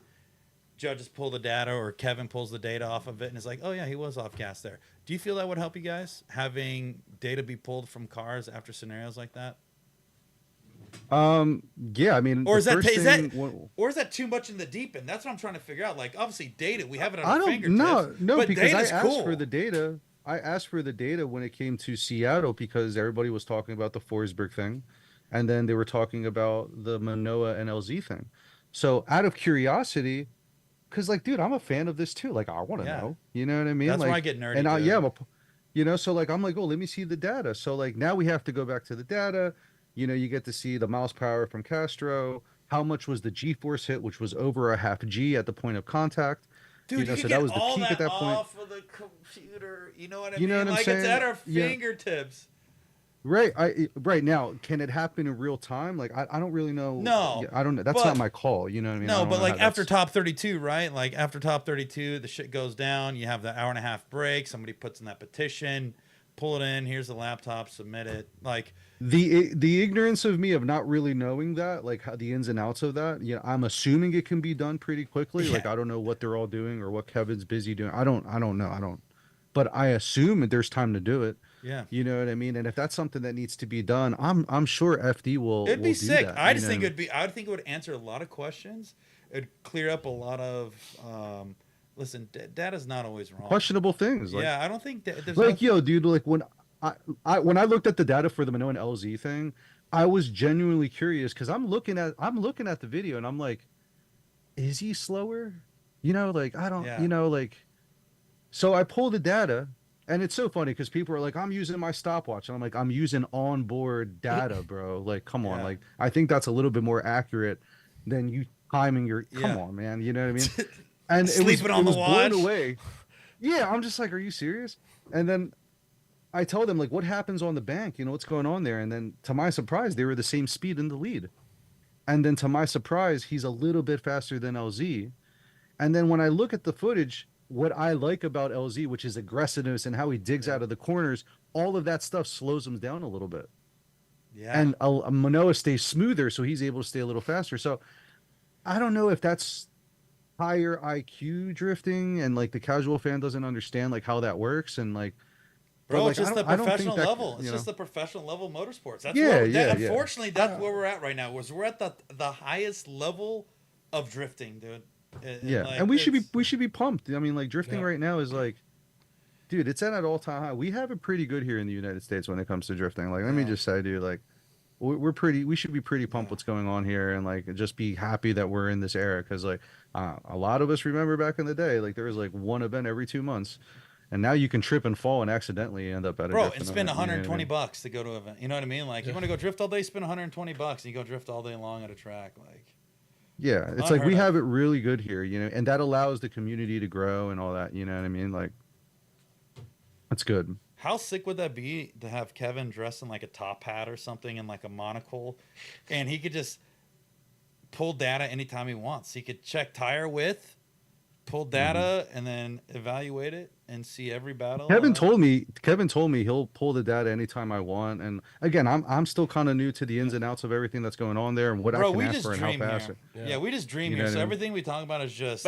how cool and hypothetical. But this So- is after the fact, right? Like this is more like for like after the race is over, or at least do like an analysis, right? you would petition. Like, if you want to implement data, you would use that as in a petition. Like lifetime. After the But battle. you as long as I'm pretty sure it's as long as you're not like bashing or anything like that and make some crazy post, like you can put, you know, an appeal in for what's going on and like show your data or something. Yeah. I'm that has been the case. I mean, Brome's done it for Atlanta, and there's been a couple people that have done it. You know what I mean? So maybe it's not talked about, or maybe it's not general knowledge or something like that. But I mean, Or like, just using There's been petitions. drivers that have done that. Yeah. You know So what I think mean? about this, Paco. This is Thank why. you. Okay, Right. to pull data takes no time at all. Yeah. You plug it in, you download it, you review it. Yeah. So let's say an incident happens in top 32. Somebody hits another driver. A chase driver hits a lead driver, right? You pull data off of both cars. You could literally see the lead car was decelling way too early before the decel zone. Yeah. You could actually switch a call going into top 16. as this person saying, "Oh, he got hit too hard. He's advancing the Castro Forsberg thing." If they pulled data off of that and saw Castro either excelling or decelling too late into the zone, and saying, "Oh, he was going to go off anyways," and the tap did 0.001 G, obviously it wasn't a big influence. So then you could actually, going into the next round, is flip the bracket. So yeah, it could be used in real time as a petition. Yeah. And that's when I just don't know the time that it takes to pull it out and find the data that you need. That's what I don't know how quick that is. Like, it's very easy us to say, oh, he'll pull out the data and boom, we have it. But as far as I know, he has to pull it. He has to find exactly what we're looking for, and it's a little bit more. It's at least I could be wrong. I don't There's know. data. So I'll tell There's you- data translation into readable. No, so here's stuff. the thing. Literally, when you, in most cases, when you, like, if you have a GPS-based system, you, like on a link and stuff like that, you download it and it has the track map laid out and it's all time scaled. Right. So if you go out there and do 2 laps, you'll see Where you were two in the runs. lap, So the yeah. first run was your lead and the second run was your chase, and then you could literally follow the perimeter of the track on the GPS. Like, I just feel like that. Like if that was gonna be the case, where like we're gonna start using that data, it should be implemented in a way where it's already being, like, as soon as it's happening, it's being broadcasted to little office in FD where they're just gathering all that data. You would have to do it in the break. You wouldn't do every battle. You'd only No, I know, pull it but when there's I know, but problems. I'm just saying, like, it'll be a lot easier because then, like, you have a team of experts already reviewing the data when it's needed. Instead of like having to go through car to car with a laptop and like download the You're information. making it too complicated. It's too easy. Well- So, because think about this. In Seattle, they're literally pulling data off of 2 cars. Nobody else had issues. So, yeah. So, a petition would be, let's say, instead of petitions being $50, they're now $500-$600. And part of that petition is now you get the data off of it, and then the team sit down and review it together with a consultant or whoever's the steward at that time, and they can make a judgment call. Yeah. But then again, I think by having that in, it would eliminate a lot of stuff. Which I agree. I think that the protest needs to be more expensive, so it can't be abused. But only the people who are like 100% like, dude, I swear I didn't tap the brakes, or I swear I didn't do this. Here's my data. It's all recorded. Yeah, Oh, yeah, exactly. you did right there. Boom. Yeah. And you have. Or actually, that could be great. Like We're getting nerdy right now, and I love it. But fuck yes. the driver who's No, I get it. Yeah. I mean, I'm about it. I mean, if they decide to implement that, like, I'm down. You know, The what I mean? driver Like, but I who's just don't making know a what the protest time- Yeah. should come with the money and the SD card. Here's the data, like already ready to go. Just pulling up. Well, Yeah. yeah, Kevin will have to pull it up, but yeah. I think it'd be good. I mean, again, I don't know love what the that. time frame is with all that, but if it could happen, I think it's a tool. And if a tool is going to give us clarity in order to make a call, I'm all about it. You know what I mean? Another thing that when we were talking about what would I like to implement, in-car video. Absolutely, I would love that. Like, I think yeah. that'd I be would love to have insane. in-car video. Like, That'd I'd be love to insane. have in-car video. Yeah. So, like, I'm going to ask for that. I'm like, hey, like, what would it, you know what I mean? I think it would help us, another tool. So let's have some in-car video so we could be able to pull from, use that as again, I don't know what the structure is of placing them and who's going to be putting them on. I don't know that. It was You know what I mean? cool You when know. Blackview was sponsoring FD. They had basically like 12, 15 Cars outfitted with- onboard cameras that you can like just access at any time, which I thought it was very cool. Again, I don't know I don't know if it's a sponsorship thing or what it is. I'm assuming that plays a role. I mean, this is a big company, so I'm I mean, pretty sure like, it's a one of those cost things, thing yeah. because everything that we're talking about right here, I'm pretty sure Ryan Sage at home is just like getting like, Can I? I'll bring something. I'm not up. made out of Well, here, money. Let me bring it up real quick. Let me bring something up. Then we talk about cameras. I think it should be the responsibility of the drivers and the team to provide cameras for their security too, if shit goes down. Like, Yeah, but I think I thought that too, but then it was explained to me like it has to be an official something for non-tampering, or I think that's what that was. that could you know it what I could mean? So probably I can get down. understand Yeah, I'm they sure need to- there's some technicalities, but like Yeah, for I'm me, sure it's there's like some I would technicality. put some in mind just for our own personal record, right? For my driving analysis, chase analysis, what I'm doing in the cockpit, what's happening around the car. It'd be good just for data. And I know once again, there's a lot of systems that just plug right into the ECU, link everything together.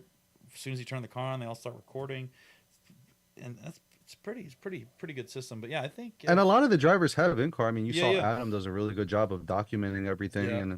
and it's unfortunate because it's like, well, we can't use that. You know what I mean? And it's like the fans don't want to hear that.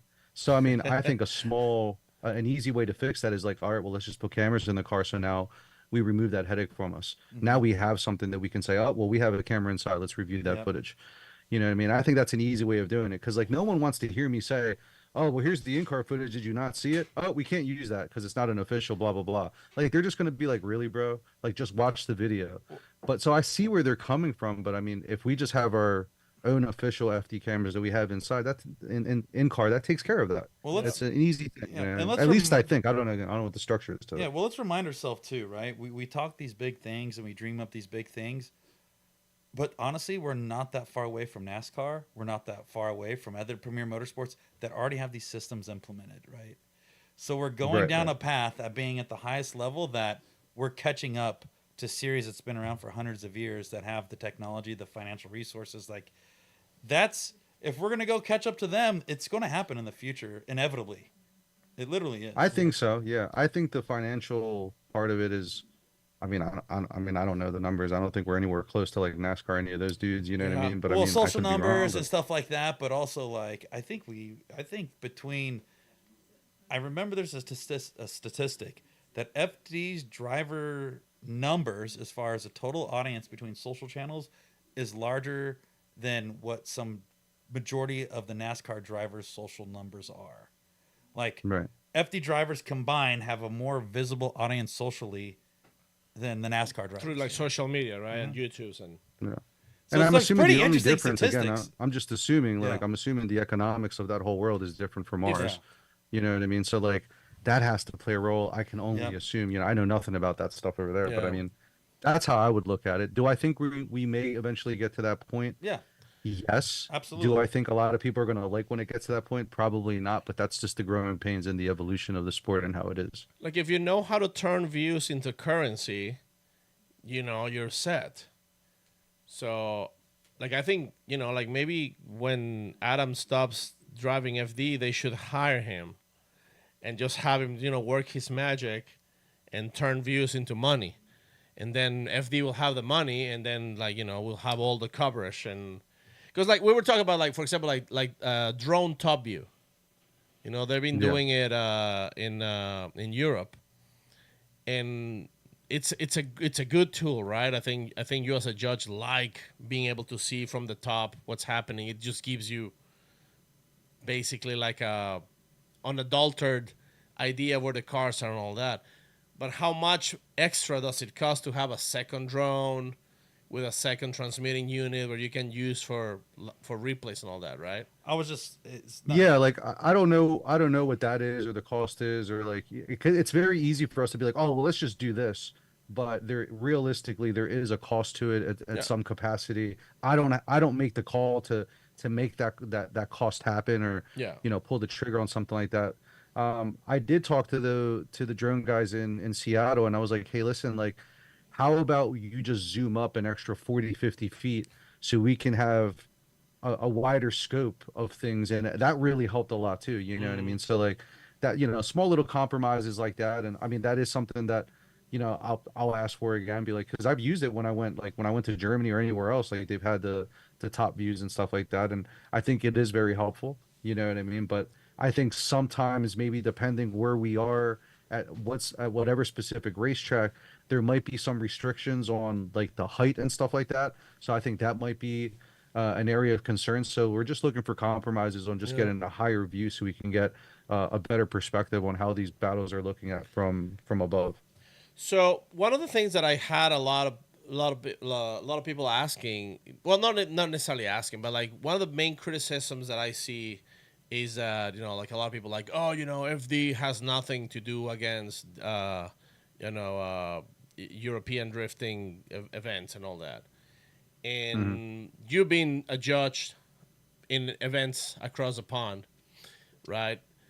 What do you see different? Because like one of the things, like, I mean, I wanted to bring this up half an hour ago. One of the big changes is that FD brought, you know, Vernon, who's from Drift Masters. Drift Masters. So He's from everywhere. He judges everything. sure, So, I mean, like, but yeah. you know, like we see him being judging on Drift Masters. They bring you, who you're an active driver. You're still driving. You're still competing in events. You know, you're not just Yeah. like like Nothing like FD though. I mean, no, I know, yeah. but you understand the dynamics of the competition driving, of battling, right? Right, right. And you understand how a car behaves, how to handle it, how to drive it, et cetera, et cetera. Obviously we have Robbie, who not too long ago was still driving, an FD, Right. and he might have not been the best, but he still, like he knows a lot. He's very good at analyzing, the Yeah, driving. he's a So wealth of knowledge for sure. exactly. So when FD is like, all right, we heard you guys. Here's new judges. One guy comes from Drift Masters. One guy knows street drifting. He's still active, like he's. What's your excuse now, right? Like, what is like, okay, now when people complain, it's like, the judging is rigged. These judges are blind, blah, blah, blah. So do you see something like that when you were in Europe? Do you see anything different when they're judging, like the way they judge, the way they cast their votes, where you could be like, yeah, I mean, I can see why people will think that Drift Masters does it differently and better. Well, so I was curious when I went over to Germany to do, because it was 6 judges from around the world that came together in order to judge that. And prior to going to that event, all of us did a mock-up judging session where we judged 8 battles to kind of see where we all kind of landed with our judgment calls. And we didn't have a driver's briefing or nothing. It was just like raw dog. We're just going to watch these 8 battles and we're going to judge them. And we were like all within like 95% in agreement with everything. Huh. And I think that's so important because we're talking people from completely different parts of the world. And we all were like right there on the money with all of these calls. So the that rules we are were not that different. And by the way, these are just based on what you understand as drifting, or based on what the rules were for that particular. They gave us a rule. It was a different way of judging. It was like you could give the lead 10 points and then you can give the chase up to 9 points. And then you were to judge, like you would see the first run, you would give points for each one, and then they would reverse, and then you would give points, tally them up, and then you would get the result. And then so there was an actual calculated number when we were there. You know what I mean? So when you had those numbers, you got to see where everyone lined up in this mock-up battle judging thing that we did. And all of us, from like people from like the from Drift Masters, who does the virtual stuff, from different parts of Europe, or Kieran from the Irish Drift Championship, like we all were right within all of us, and I felt great. I mean, feeling like the rookie goes there. I put in all my votes, and to see that you're lined up with all these other people that are well veteraned, you know what I mean? Like, all right, so we definitely are all in the same boat when it comes to this. You know what I mean? As when it comes to Drift Masters and everything that goes on in Europe, I think it's always going to be different because their culture over there is very different from what we have over here, and that's going to dictate a lot of what goes on. You know what I mean? Like Drift Masters and FD I feel like are 2 completely different things entirely. You know what I mean? And like it was funny because people ask me like, well, what's the perspective the Americans have of Drift Masters? And I told them, I'm like, well, they think that you guys are like amazing and that everyone is leaving FD and coming to Drift Masters. And all of those dudes over there were looking at me like, that's not true. Like, that's not, no one's doing that. Adam's here, but we know the whole deal with that. And, and then these guys, like, these were 64 dudes. And I'm not saying I talked to all 64, but I talked to a good bit of them. They're like, nah, bro, if we had an opportunity to go to FD, we'd go to FD.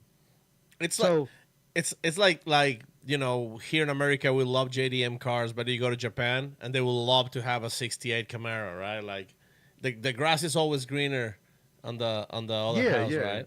And I was sitting down with one of the other judges from Drift Masters, and he was asking me the differences and stuff like that. Obviously, they have different tires, so grip is totally different. We're able to set up our cars here to act a certain way. Over there, they have tires, so they just raise and lower tire pressure. I'm sure some people also do some of that stuff, but that's just what's available there. This is what they're using to drive, and that's going to dictate what's going on over there. And this is what we have to drive over here, and that's what's going to dictate how it is over here. Do I ever think we're all going to be on the same page? Absolutely not. Like, the NBA has a certain way of playing basketball. The FIBA has a certain way of playing basketball. International basketballs play different. Like, we're just at a point where drifting has grown so big that we should be thankful that like America does it this way, and then Europe does it this way, Japan does it this way, Australia does it this way, Russia does it this way. Like, I think that's cool. You know what I mean? is I cool. almost feel like it would be boring if we were all just The one. same. Yeah. It would be boring, bro. Like, that's just my opinion. I mean, It would be some boring. people may Yeah. want it to be uniform, but I don't. Like, that's I to don't me, either. that's not the Yeah. real essence of drifting. Yeah, and also like the different drivers from different parts of the country bring in different styles and different ways of getting the thing done. It's what makes the sport unique, Exciting. right? And that is where I feel like the judging aspect gets the hardest, right? Because you can like there's rules that you just can't apply the exact same way to a driver that's more stylish than with a driver that's more robotic. So I feel like, I mean, and correct me if I'm wrong, but judges kind of have to still like interpret the rules in a way that makes sense to each driver. Is that That should be. I don't think you're right. yeah, okay. I think it's like they have a foundation. They need to follow that. Sure, but you know, for example, like there's the reason. I mean, obviously we don't have qualifying anymore, but the reason we had qualifying it was to see how everybody did the line, right? Within the criteria Within that the the criteria. that the judges put And out. you can get Asbo and Jeff Jones doing Forrest complete Wang. or Forrest Wang, sure, Forrest Wang and Asbo doing complete different things, but everybody was like, that's fine, right? Yeah. So when you do that on competition and Forrest is putting like a super stylish lead run and Asbo is putting like a more robotic lead run, there is something where like you kind of have to like adapt a certain rules to their style of driving, right? Well, there's points for all that. Well, I mean, what I agree with Corey. There's points for all that, and I think that's where in the drivers' meeting there has to be some clarity on what is going to be allowed. So then there could be a clear distinction or a clear line of what is allowed to be done by one of these drivers. I know years ago that the whole issue with I remember when Forrest Wang threw a lot of angle and then Forsberg hit him or something like that, or it was something You like that remember over that? in Jersey. Oh, everybody, it was I a remember that in wall. Jersey. yeah, wasn't everybody it? does. And like, and I at that time didn't understand how it was. I didn't understand what Forrest did wrong. Yeah. Because I didn't understand scrubbing at that point. You know what I mean? So like, I remember what it is to like not understand certain these things, and I can only imagine some of the casual fans are going through that same learning process that I went through when I first got into it. So you'll see scenarios like that, but I think again that's where we would have to, go into the drivers meeting, the second drivers meeting after we've seen everybody practice and be like, okay, we saw you guys out there. This is what we see you guys doing. Let's get some clarity. We see a couple situations here and here. Let's get some clarity on like, is this cool? Is this not cool? Because if we just don't say anything, like that's when there's going to be issues. And this year until Seattle, we only had one drivers meeting the whole time. The whole weekend would start. There'd be one drivers meeting. We would talk, and then there was no other drivers meeting in Seattle. All of us as judges were like, hey, we need to have a second one because these guys need to have clarity on what's going on out there. So they test out the road, they test out the layout, and then they come back, give us feedback. We have clarity, and then we need to start relaying that clarity maybe to the public so then we're all on the same page. So when you have a judging where one judge sides with one driver, one judge says one more time, and the other judge says the other driver, isn't that the judges interpreting the rules differently? Because like if I mean, you could say it like that. You know what I mean? It's happened a couple times this year, but I kind of it happened in me Seattle, personally- I remember that. It was like, wow, like completely different. Yeah. Yeah. It's a completely different point of views Yeah. in it, and I think I when I see that, I don't see an issue with that at all, because again, like even in Utah, I would have went a different decision, but I just wasn't one of the judges. You know what I mean? Like, had it would have changed anything that happened? Absolutely not, because I would have been one person that went the other way, and the other judges would have been 2-1. You know what I mean? So, Yeah. like, does it play a role? Is it wrong? I don't think so. I think it's okay for people to have a different perspective. I do think we need to be in the same ballpark on things. And I think finding out what that ballpark is, that's going to be the important thing. So again, to repeat, we have clarity and everyone can have something, Yeah. to be held accountable Can to. I also say something on that Yeah, real yeah. quick? Just something simple and stupid, right? Don't leave runs close enough to leave it in the judge's hands where it's split like that, right? Like that's still a one more time thing. Like if it goes 4 different ways, then you didn't do nothing enough to sway it. So like it justifies it. Like Yeah, but As how does that happen? Like How does that happen? How are 3 different judges interpreting the same because rule the so runs, differently? I don't know if it may not even be so differently. It may just be this much differently, right? I Fractions. mean, like, Yeah. like That's- so Utah, Yeah. we had that. We had Taguchi with Hobson when that hit happened. Everybody went a separate way. All right.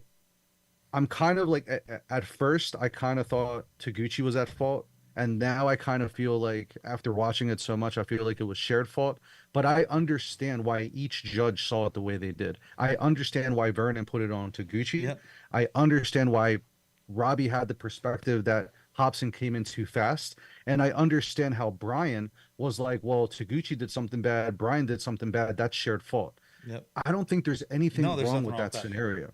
No. You know what I mean? Like I- I don't, and But the other interpretation too, Paco, is one judge may say that this was a bigger mistake or fault than this mistake. And that's just the judge's perspective of saying they thought this one was a little bit bigger or this one had more impact. And that's where I was going. And I just want to clarify. Like, I don't see this as something wrong.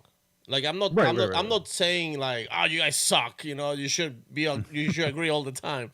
What I'm saying is like the fact that, like you say, like one judge thought that this was a worse mistake than the other judge thought. To the point that having such a split decision, which I mean, I agree that the whole battle, both rounds were a shit show. It's like what to do. Like I would have just go one more time, all of them. But you know what? That call is perfect because it's garnished to one more time. Like that means the judging worked. I agree, but I think like all Yeah. like when two judges can be like completely separate on complete ends of the spectrum, and even one in the middle, like That's a perfect call, essentially. I mean, that's where I'm going. Like I'm not wrong when Yeah. when I say that it clearly the judges can interpret certain things in a different way. Yep. I'm not meaning this in like in a facetious way, like trying to they're interpreting cool. and like for being. It's just simply like human perception. right. Absolutely. I've been on track, and it's very different than watching on TV, right? And the emotions and like I saw this thing happen. Maybe the other guy saw something that the other guy didn't see, and that's what I mean by interpreting like the rules. So, when what I'm going with is like it's normal that these interpretations of the rules can happen, and it's not because you wanted one driver to win and the other guy wanted the other guy to win. It's just simply human perception. And the fans need to understand that it's not like you guys have, like they're so obsessed and like I want RTR to go again, or the 14-year-old needs to go again, like it's not that, but Yeah. but I just feel like people needs to see why that's happening. Like you guys are still guys, like judging. That's an easy answer, humans. though. Yeah, that's an easy answer, though. It's just how you weigh the run. That's all it is. Some drivers say this was bigger than this, and the other driver. So Okay. it's not a big. It's The reason I'm saying this is because I get a lot of DMs from fans. Like I'm don't say names because a lot of them make accusations that are very like calm down, But I get a lot of DMs from people telling me that you guys, that guy totally hates this driver. Oh, if all the judges 100% they're gonna vote for this guy, and I'm just responding like, I don't think so. But let me ask about it on the show, and let's see if at least you can get an answer. Yeah. I mean, if you guys want to, ask the dirty questions. Like that's fine. Like Oh, we're getting there. Like we're getting close to the end of the Yeah. show. There's a lot of questions here, like between Instagram and the super chats, and on the message board we have a lot of questions. But I don't know. Before we go there, Corey, Is there anything else you want to address with Reese? Take this opportunity. Like, we have the Reese here. Mauricio himself. We do. I wish we were doing Spanish broadcasting. Oh, sí, ¿cuándo? That's what I wanted to do, and then I was like, nah, maybe I should like. I talk about pitched the judging the thing. idea to say, she's like, hey man, you want somebody to like do like Spanish broadcast? I'm down to do a free test run and see where Yeah, it that's goes. a huge market right there, dude. We're that's. I told him, No, I'll put that word in. Ryan, Sage, you're what's listening. up? I'm down to do this. Yeah, I'll do it too. Oh, Corey speaks perfect Mi Espanol. hueso y largo y duro. See? Do you know what that means? I'll tell you. My bone is long and hard. Wow, Corey. That's the only thing I know in Spanish. So, You- mi hueso, You mi hit it right hueso. on the money, Yeah, dude. mi hueso, mi hueso. This is a PG-13 show. I get to Corey. hang out with Paco, and I just say all the bad Spanish words I can think of every day to Paco. all the time. It never changes. Nope. For those who don't know, actually, like, so you raised on the East Coast, but where your family comes from? My whole family comes from Colombia, from Cali, Colombia. Ah, Yeah. So like I was raised in a very Colombian influenced household. My grandmother, grandfather, my mom and dad have a Colombian bakery that we still have. So that's always been a very rooted culture thing for me, and thankfully for now I'm able to go back and visit Colombia a lot, and I've been trying to grow the sport there. Telling them to not do competitions and they should just do fun events because like they're nowhere near at that level. And I'm happy that since I went last year, they've been holding one event every month, so everyone can just bring their cars and practice and stuff like that. So it's really cool to see the culture there really starting to grow out and see many other things that's happened in South America. Like I would really like to go down there and kind of help promote that a little bit more because like Chile is really big with it, Argentina, Brazil. Everyone's pretty big. Mexico has a scene over there. Yeah. Dominican Republic, obviously. Costa Rica has a scene over there. Like it's just cool Boricua. to see all that going down. You know what I mean? Yeah, let's start a drift series called Colombian Bam Bam. That'd be dope. Trust me, dude. every bro hits me up and is like, "Yo, we should start a series in Colombia." And I'm like, "We're drifting, right?" They're like, Colombian "Yeah." Bam Bam, dude. We should get the Colombian Bam Bam out there. Get the organization. It's just like when you're talking about Colombian drifting, and somebody comes like, "Hey, come, just follow my line." It's like, I got a question. What I are got a we real talking question. They're about talking here? they're talking about the women, bro. They're not even talking. They're just straight up like, "Yeah, let's go to Colombia." And I'm like, "I need you to focus, bro. I need you to focus, man." Like, Okay, I'm gonna ask you something right now. I'm gonna hit you in the sweet spot, and I don't even care. ooh, the soft meat. Are Philly cheesesteaks all cracked up to what they should be? Are you a cheesesteak guy? Or you're a pupusa guy. I'm a cheesesteak connoisseur. Okay, what the fuck goes on your cheesesteak? Damn it, Corey, stop. What's a good cheesesteak? For me, I'm a big fan of just like your standard. You have your cheese, you have your chopped brown steak, and then there's Cheese or fried onions whiz? in it. Cheese or whiz? I like American, and I also like Cooper Sharp. If I'm gonna have like a mainstream cheesesteak, then there's a couple popular names that are gonna have whiz on it and stuff like that. So like that's like the main line type stuff or the mainstream, and then you have like your poppy stores, and then you have like whatever pizzeria place that makes them. There's a lot of other places that make really good cheesesteaks, and when it really comes down, because everybody asks me like, what's the best cheesesteak, and honestly, every year I think it changes a little bit. Okay. Okay. I'm the writing best this thing down. about I'm Philly- writing this down right now. So you. Dude, The best thing about Philly is that no matter where you go, you'll be able to find a good cheesesteak somewhere that you can enjoy, because that's what everybody consumes over here. Is that, you know what I mean? But currently, right now, my favorite cheesesteak is this place in Northeast Philly called Stella's. It's just it's awesome. You know what I mean? Like it's really good. How much does it cost for a good cheesesteak? What's the price? I know. With, And at with what the point way are you things getting ripped now, off? I mean, if you pay like $12, $13 for like a 12, really decent 13. size, like that's pretty much where you're at. And then That's you're gonna about spend burrito $20. there, You're gonna yeah. get French fries. You're gonna get like a drink. 20 You're gonna bucks. spend $25. Yeah, probably 30. You know, who knows? How many people I are live we in the feeding? city. I live in 30. Philadelphia. Sometimes it could be expensive depending on what you're getting, dude. You know what I mean? I've only been to Philly Wait, which- once, and I was at the airport. And I mean, at the airport, I had the most dreamy and delicious cheesesteak ever. In the airport? At the airport, That yeah. is fucked up. I dude. mean, I'm just saying. Reese, tell him that's messed No, up. no, no. Hold on. I'm just To saying. say I had a Philly if- cheesesteak in the airport and it was the best. No, the best I had so far. If the airport Philly cheese is that good, I just can't imagine my mind's gonna get blown if I ever get to go into downtown and eat one of those. Yeah, yeah, hoagies. yeah. I mean, if you go downtown, there's this place called Angelo's that's really good. There's just a lot of places. I'll I mean, hit like, you up. You be the you be the tour the tour guide. Yeah. Trust me, I've And- been the tour guid for. and plenty of I'll people be that the come through judge. Here, yeah. Another question. Yeah, that's fine. Another That's question. fine. I had to get the do cheesesteak one this. out of the way. What is your Mount Rushmore of judges? Let's say you're up there.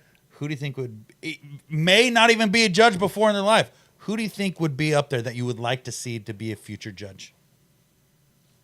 That's a good question. Corey. I definitely wouldn't be on there. You would be up there. You would have like a giant head, Nah, perfect nah, hair. hell no. You would take up the I mean, full like- quarter. like, bro, Who's your I perfect asked- lineup for judges? Drivers, current judges, past judges. Who do you want up there? I don't know, man. We want the truth, man. You can't I handle know. the truth. truth. I hit Really, the table. there's a lot of good dudes that are like really intelligent. That are like, I don't know.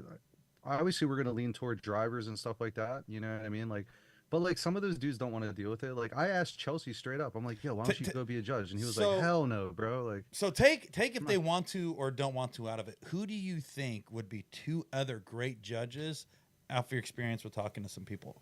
So you may say Chelsea. Chelsea would make a great judge Yeah, just because yeah. of I experience, think Chelsea would. what he's been done. And I'm sure Chelsea gossips with you and you guys talk about judging and runs and all that stuff. Yeah, So he's we in talk it. so much shit. Oh, he's in it. Yeah, if I could put two judges in there right now, it would be Forsberg and Chelsea.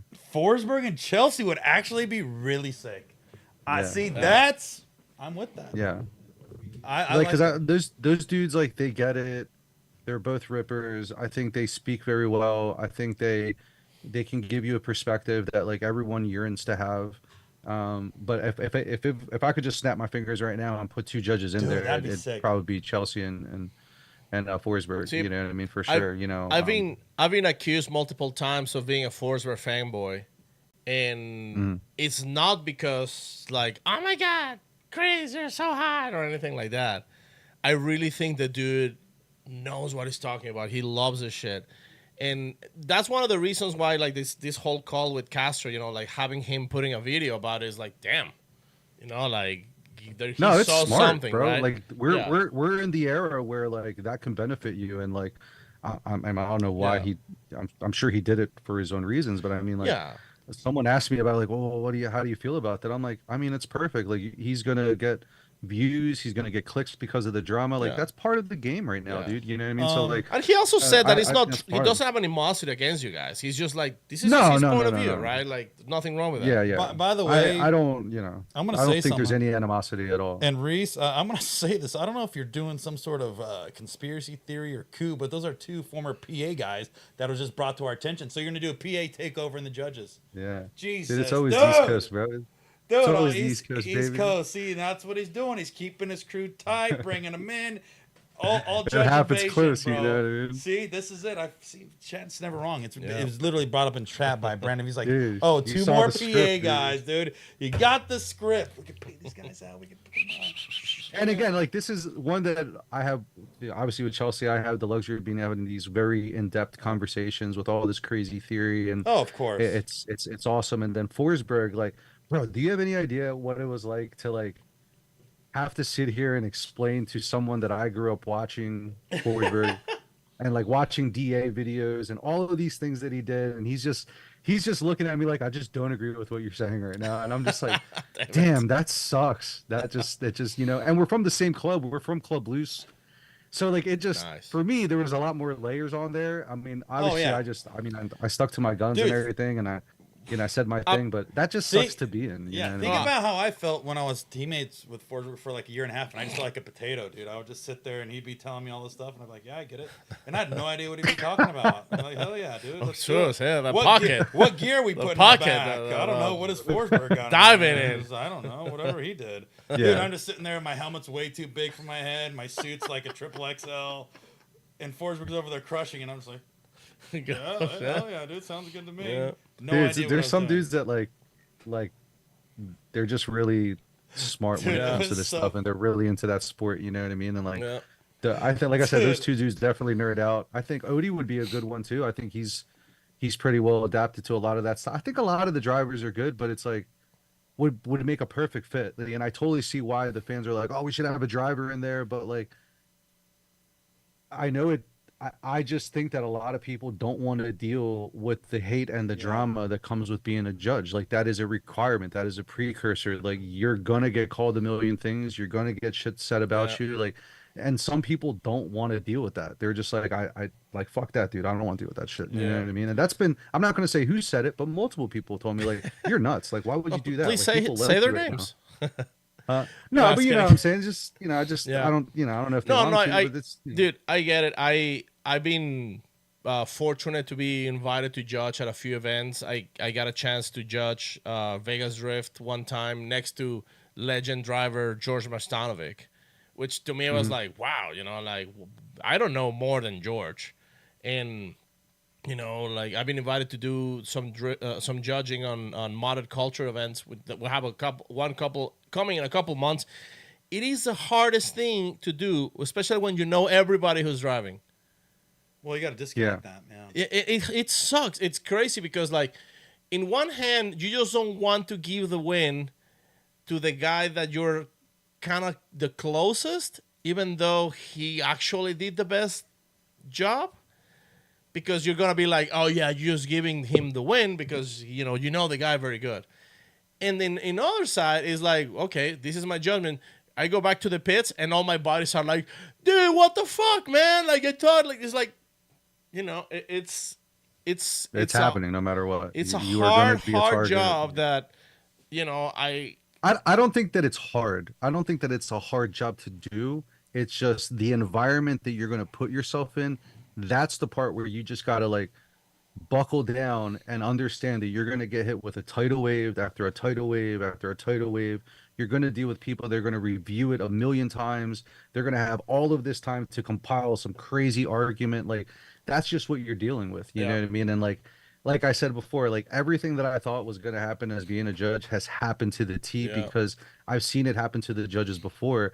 I wasn't going to be any different. That's why like on the FD podcast, I'm like, I love that you guys are hyping me up, but I know what's going to happen. Like I am no different. I don't think it doesn't matter who comes up here. Even if we did have Chelsea and Forsberg, there's going to be that one call one day. And then everyone's gonna be like, "Those dudes are fucking dickheads." Dude, you know what I mean? Like that's just what's gonna happen, bro. We all know that's what's gonna happen. You know what I mean? So I think once we come to terms with that, you know what I mean? Like everybody gets to chill out a little bit. I'd like to see like a disagreement between judges that ends up in like pushing at each other. No, that guy was right. No, you were like you're wrong, and like like just to add added drama to the whole scenario. But do you ever like when you talk to a driver after you cast your judgment, and the driver comes to you and explains their point of view? Does that ever like makes you like, oh damn, he's right? No, it doesn't really. Fuck yeah, East Coast. I- fuck I- yeah. East Coast, yeah. No, East it Coast. Fuck you. Fuck we're off. right. Pack your shit I in don't the mean that in a trailer. malicious way. I just No, it's I know. like you trusted me to make the call. I made the call, but like I think what's really good about me being in the pits so many years prior to is that I've been able to build a rapport with a lot of these guys, and a lot of the guys are my friends. Yeah. So like I like having that open door policy there, and I'm pretty sure they're aware they can reach out to me whenever, and I'll listen to them. I think Travis Reeder said it the best when he heard I was going to be the judge. He was like, "You know what I love about you being the judge is that I know if I don't agree with something, I can come up to you, tell you to come over, we can have a conversation, I can curse you the hell out, and the next day you're not going to hold it against me." Yeah. You know what I mean? And like I'm sure the other judges are the same way, but to hear that from Travis, who's a good friend of mine, you know what I mean? I would hope that all the drivers feel the same way. That's good to have. I understand that I'm going to be an outlet. I understand that you're going to come to me one day and be like, I don't agree with it because X, Y, and Z, and curse my head off. Just know that the next day I'm going to be like, it's all good, dude. Like you were going through your shit. Like I totally get it. Like I don't hold it against you. Like let's just move forward. And like I think that's something that internally has to happen. It's not like I'm encouraging dudes to come up and curse me out, but I think just the natural relationship that I have with a lot of these guys and the culture allows me to have that unique situation that I also think Brian has, Robbie has. Vernon maybe not so much at the moment because he's new here literally. You know what I mean? Yeah. But I really feel like there is an open door policy, and if some of the drivers don't feel like there is, like this is your invitation. Like you can always reach out to me. Like I'd rather talk with the driver than them just assume something and then just go off pissed off. Like just come talk, dude. Just come talk, And hash it out. screw Ryan Lontaine. Yeah. Get Dude, out! like, Get him out of here. No, I love Ryan. I like Ryan. Actually, I like Ryan a lot. So. Speaking of Brian, our very own Big Balls Brian had a good idea. What do you want, Big Balls? He says What that does Big the Balls judges say? should do a demo top 4 to see who's the best driver between the judges. Would you be down for Right. the challenge? So you take the Yeah, 4 drivers and then I'm you down put right the now, drivers. dude. Like Look I at got the advantage. I guess we Ready drive to so much right now. Smoke them. Who would you You be know more what I mean? excited to Like- drive against? Robbie or Brian? Or Vernon? Vernon drives probably too, Robbie. right? Yeah. They Yeah. all drive, dude. Yeah. They all. Well, I but haven't it's like seen we're all I adults, haven't seen like, you know? Egger driving for a while. No, because he runs all these events. So at those events, Yeah, he definitely jumps Egger in like a gets TI down. or whatever it is over there that he drives. But like that dude has a family. He has this. He has to work. He's grinding, doing this, traveling. Like that dude's fucking busy, bro. You know what I yeah. mean? Same thing with Robbie as well. But like, it'd be cool to have that. I think we should do that just because like it's a little ha thing that everybody wants. But I mean, I'm saying that now because I get to drive so much, so I kind of feel like I have a little bit of advantage when it comes to that. But like. For the novelty factor, like yeah, It'd just let's be go. fun. You know what I mean? Let's start the shit talking right now. Let's get them all like pit against each other, and then There's a fight at Irwindale. yeah, there's a fight in there. There I you go. wish we're so lucky. Like we all get along super well. We've never had like a bad discussion. We've never been mad at each other. Like the being in that judging group is it's just an absolute. Everywhere that I've gone, it's been great. Whether it's Germany, where I go down to Brazil, anywhere I go, like the judging atmosphere has always been really good for me. So I don't know if that's the same for everyone, but at least for me, everywhere I go, especially in FD, it's been nothing but like chill vibes, and it's been great. You know what I mean? You need the judges because even if all the fans hate us, we still have each other. Yeah. I mean, oh, dude, like, as soon as calls happen, like there was a couple calls that happened in Utah, and like those guys were sending me messages like, "Have fun explaining that one, Reese," and I'm like, dude, not cool, man. Like, so they're in on the whole thing too. You know what I mean? Like, but it's funny to see like how we interact, and then you see those comments where it's like, "Oh, this is rigged," or this, that, and the other, and I'm just like. Cool. Could you imagine like the amount of Sure. effort it would take to like live a lie that something's rigged? Like it's just dude, like that's just So dumb. inconceivable that would even so happen dumb. that way. Like it's hilarious. Paco, you got questions from I have a lot of questions. Just hit so him with a let's couple. Hit him with a let's couple let's, bangers. let's Find go. the best No, bangers. there's a lot of very good ones. Well, then There's hit the very good ones. What? 'cause How it's you already look? 1 a.m. out How are you there. looking in time, Reese? It's 1 a.m. I'm cool. Let me I'm pull cool it He's up. cool. All right, let's do this. All We have a question from username Dmitry Brutsky. What time does it go live? That's a good question. We've been live for 2 hours, bro, so you're late. Who pays more, Rockstar or Field Suspension? Question from Rotard 1889. That would be BC Racing because they've been lacing me up for a while. Oh, step it up, Phil. Yeah. Getting that BC. Yep. You know what BC stands for? What? No, I'm not gonna say this live. I'm not gonna say that. Reese was like, "What? Say it." What does it stand for, Paco? I'm not gonna say it. You're gonna say That's great because now everyone's gonna think like I'm gonna favor all the BC Yeah. guys. Let it ride, dude. Let it ride. Let the narrative start, dude. Big Balls, you had a question you wanted to ask. Jump on the microphone real quick and go for it. Hey, can you hear me? Brian. Introduce Yeah, yourself you're- to Reese, please. This is Big Balls Brian. Hold on, Hi, Brian's gonna do it. Brian, go ahead. Hi, Reese. This is Brian Young. I just No, work in the your back, name's but- Brian. Come on, tell him your real Big name. balls. You Big can call balls, me Brian. that. What's I'm up, not dude? saying Brian, say your real name. No, it is. My real name is It's Brian. Big Balls Brian. Oh, come on, Cordy, let him talk. Jeez, I'm So, trying to get Reese, the joke out there. When you discussed earlier in the back about the different judging styles between the different competitions that your experiences, the one thing that hasn't been talked about is what about the World Series competitions? And you have drivers from all these different disciplines of driving around the world to come together. And we've seen an example of this in FIA. And if I remember correctly, the opinions weren't the best of how that how that came about. There was a lot of the differences in like what's allowed for some cars and like they're using the rules that they're using to try to get these cars to be in a fair competition didn't seem to really be executed very well from my understanding. So I was just curious if maybe that was because of how so different everything is. When you put them in together, it's just there's a whole different way to try to get them to mesh to see who is a better driver. Is that correct? So you're saying the FIA competition wasn't really.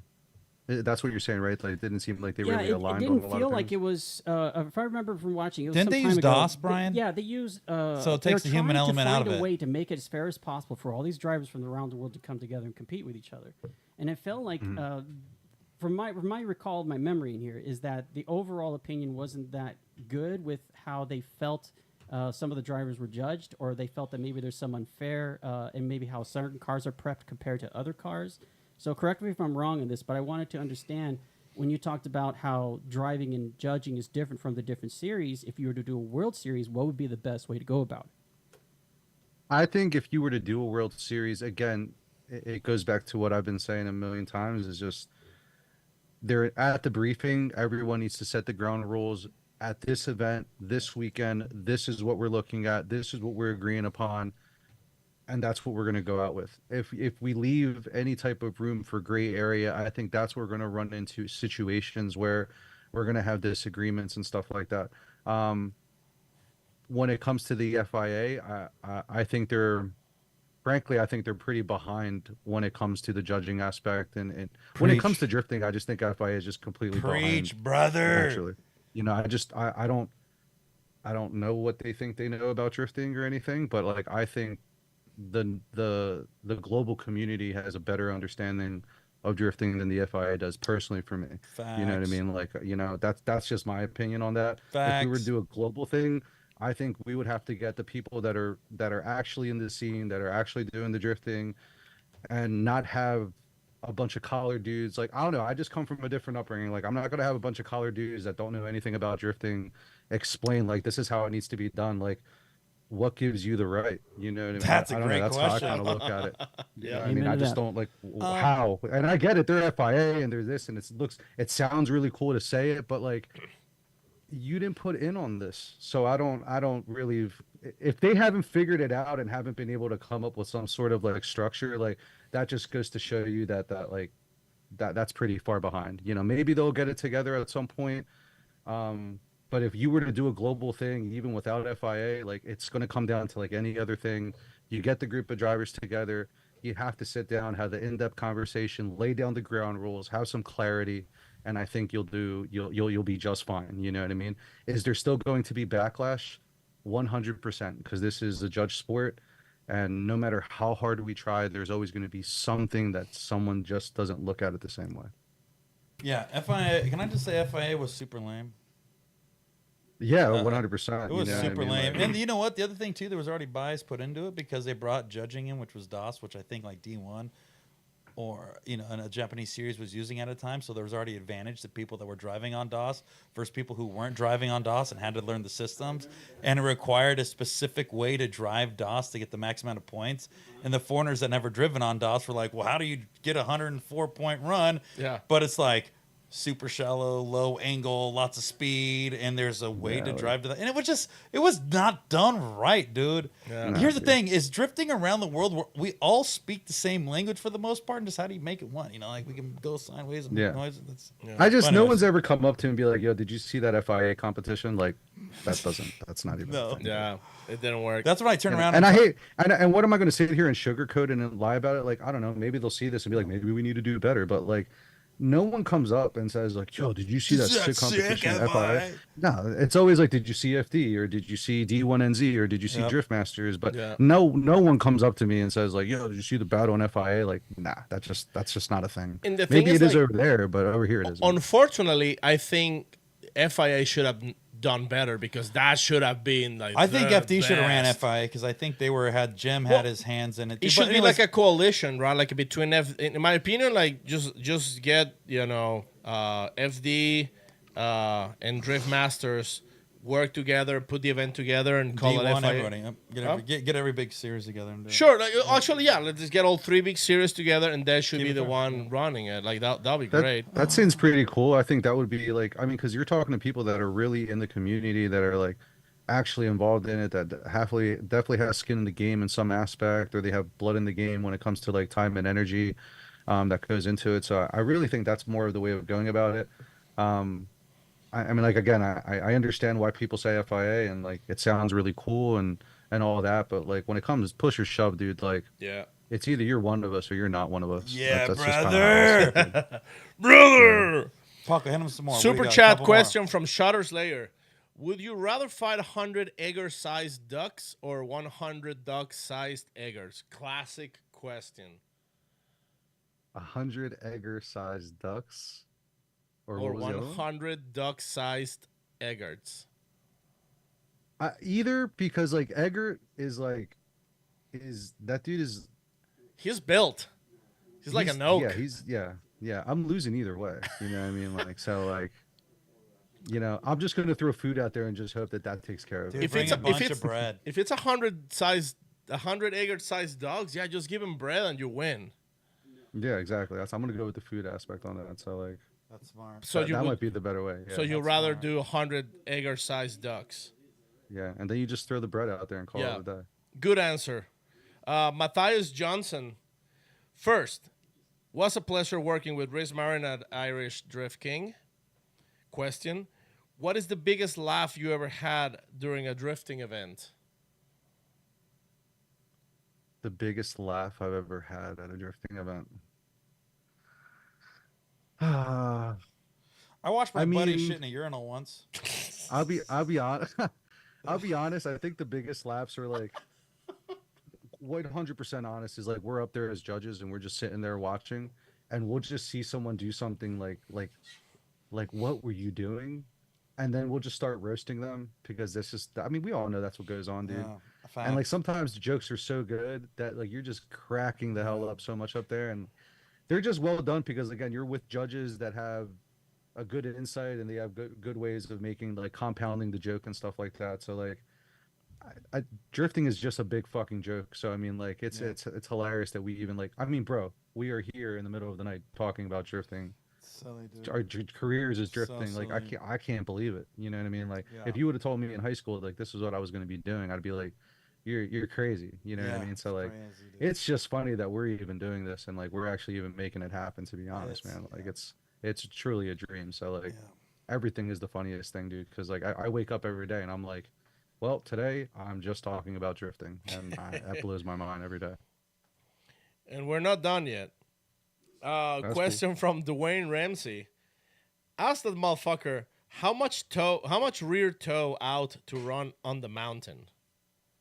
You already responded to him, so I guess there's like some sort of like inside joke there. So tell us. So that has to do with the fact that when I go drive the mountain at Drift Appalachia, I don't take the V8 350Z that I drive. I drive the VQ car that I've been driving recently that only makes like 240 horsepower.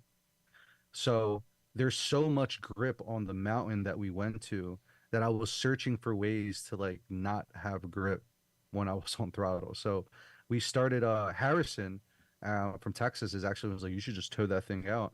So we just started doing anything we could, like running stupid high tire pressure, full dampening, stiffness in the rear, towing it out in the rear just so I can break traction. So I was doing all of that. If you go back and you watch the videos from that last event, that was done with that type of setup because I was doing anything possible to loosen the car up because I just didn't have the proper gearing. I didn't have the proper spring. So I was just doing anything we possibly could. And everyone was raising tire pressure like crazy when they're at the mountain.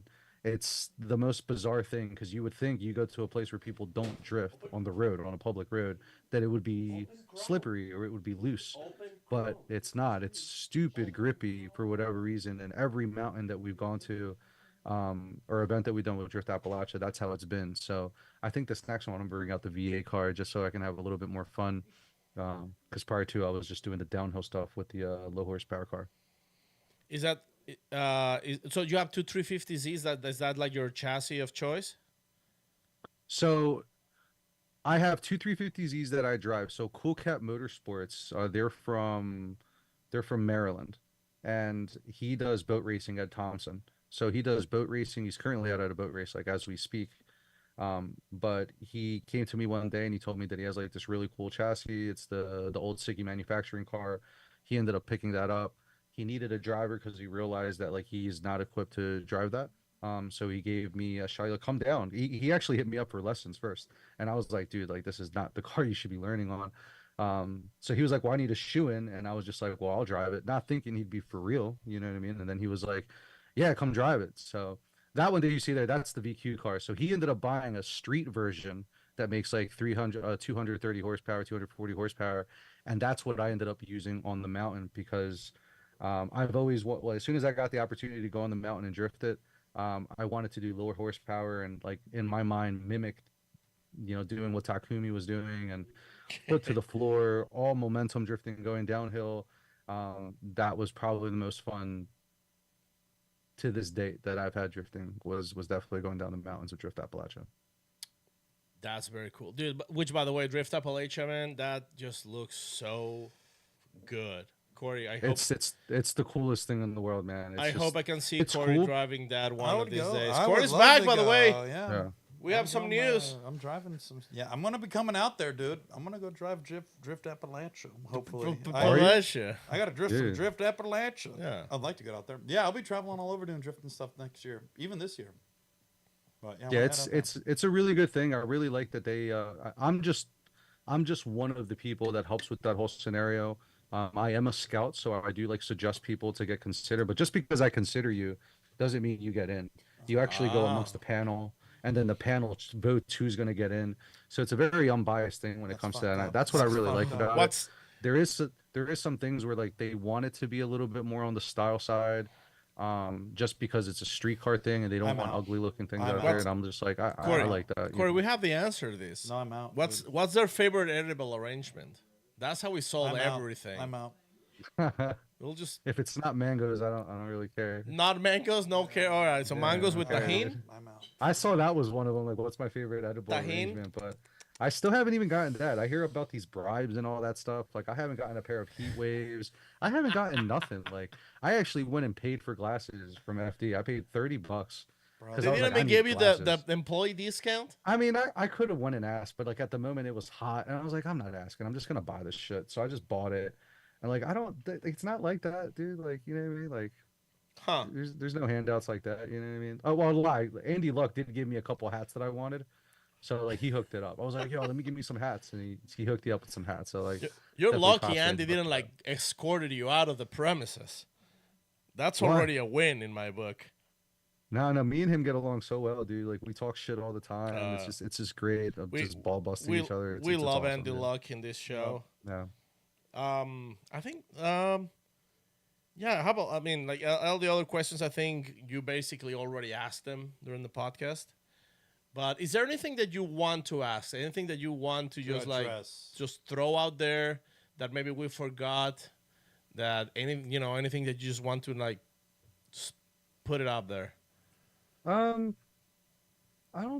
know. I mean, I guess for the people that are really concerned about like what we're going to be doing moving forward, like I said, we are looking at what people are saying. The judges do talk about it. We do want to go in and see if we can make some adjustments and really make it better for the next season as well too. Again, I'm really thankful that because of the situation that I am and where I get to go, I see nothing but positive feedback when it comes to what's going on in FD. I understand that there's going to be people that don't like certain things, but I think moving forward, we're always going to strive to try to get better clarity, and make sure that everybody gets the information conveyed correctly. And I understand that hasn't happened, but it's like, again, I'm not going to dwell on a past call or anything like that. I'm just going to be like, all right, like if this doesn't work, like let's sit down, let's talk about it, let's have some transparency, and let's just keep on pushing forward, and move on. And keep on going from there. You know what I mean? Awesome. I think I can't let you go without pointing out that your glasses look like kitty ears. So all this time I just look at you like you're one cute kitty. Let me tell you that. Nah, dude. Ooh wee. Reese, thanks so much, man, for spending. Like Yeah, I know it's buddy. like probably 1:30, 2 a.m. over It's there. 1:23. Dude, Yeah, thanks. it's cool. I mean, we usually stay. I'm at my buddy's. I said we came over to 992 so we can do this, and he's actually going to be heading off to Europe tomorrow. So we're just going to hang out for a little bit, go Nice. back, and no, I appreciate it too. You know what I mean? Like, I love that everyone is so passionate about this. I wasn't really too active on Maximum Driftcast up until like maybe a year or two ago. When your name started coming up and like, who is this Yeah, new yeah. guy? Are you in the discussion board? Are you in our discussion board? Yeah. Cool, I'm cool, yeah, cool. pretty sure. Yeah, that's the ones that I always like post on and stuff Yep. like that. Okay. and Cool. So it's cool. It's a crazy think- group, huh? We got a crazy group in there. Yeah, it's a passionate group, Like it's cool that people get lively. It's cool that people just say what they say. Oh, dude, I and- wish they would be. Trust me, it's very moderated. You should see the kind of shit that I've like not approved, the kind of people that I've banned. Oh, dude, it Oh, gets dude. rowdy. Like I like to think. So I'm not trying to toot our horn here, but it is like very curated group of people who are actually passionate.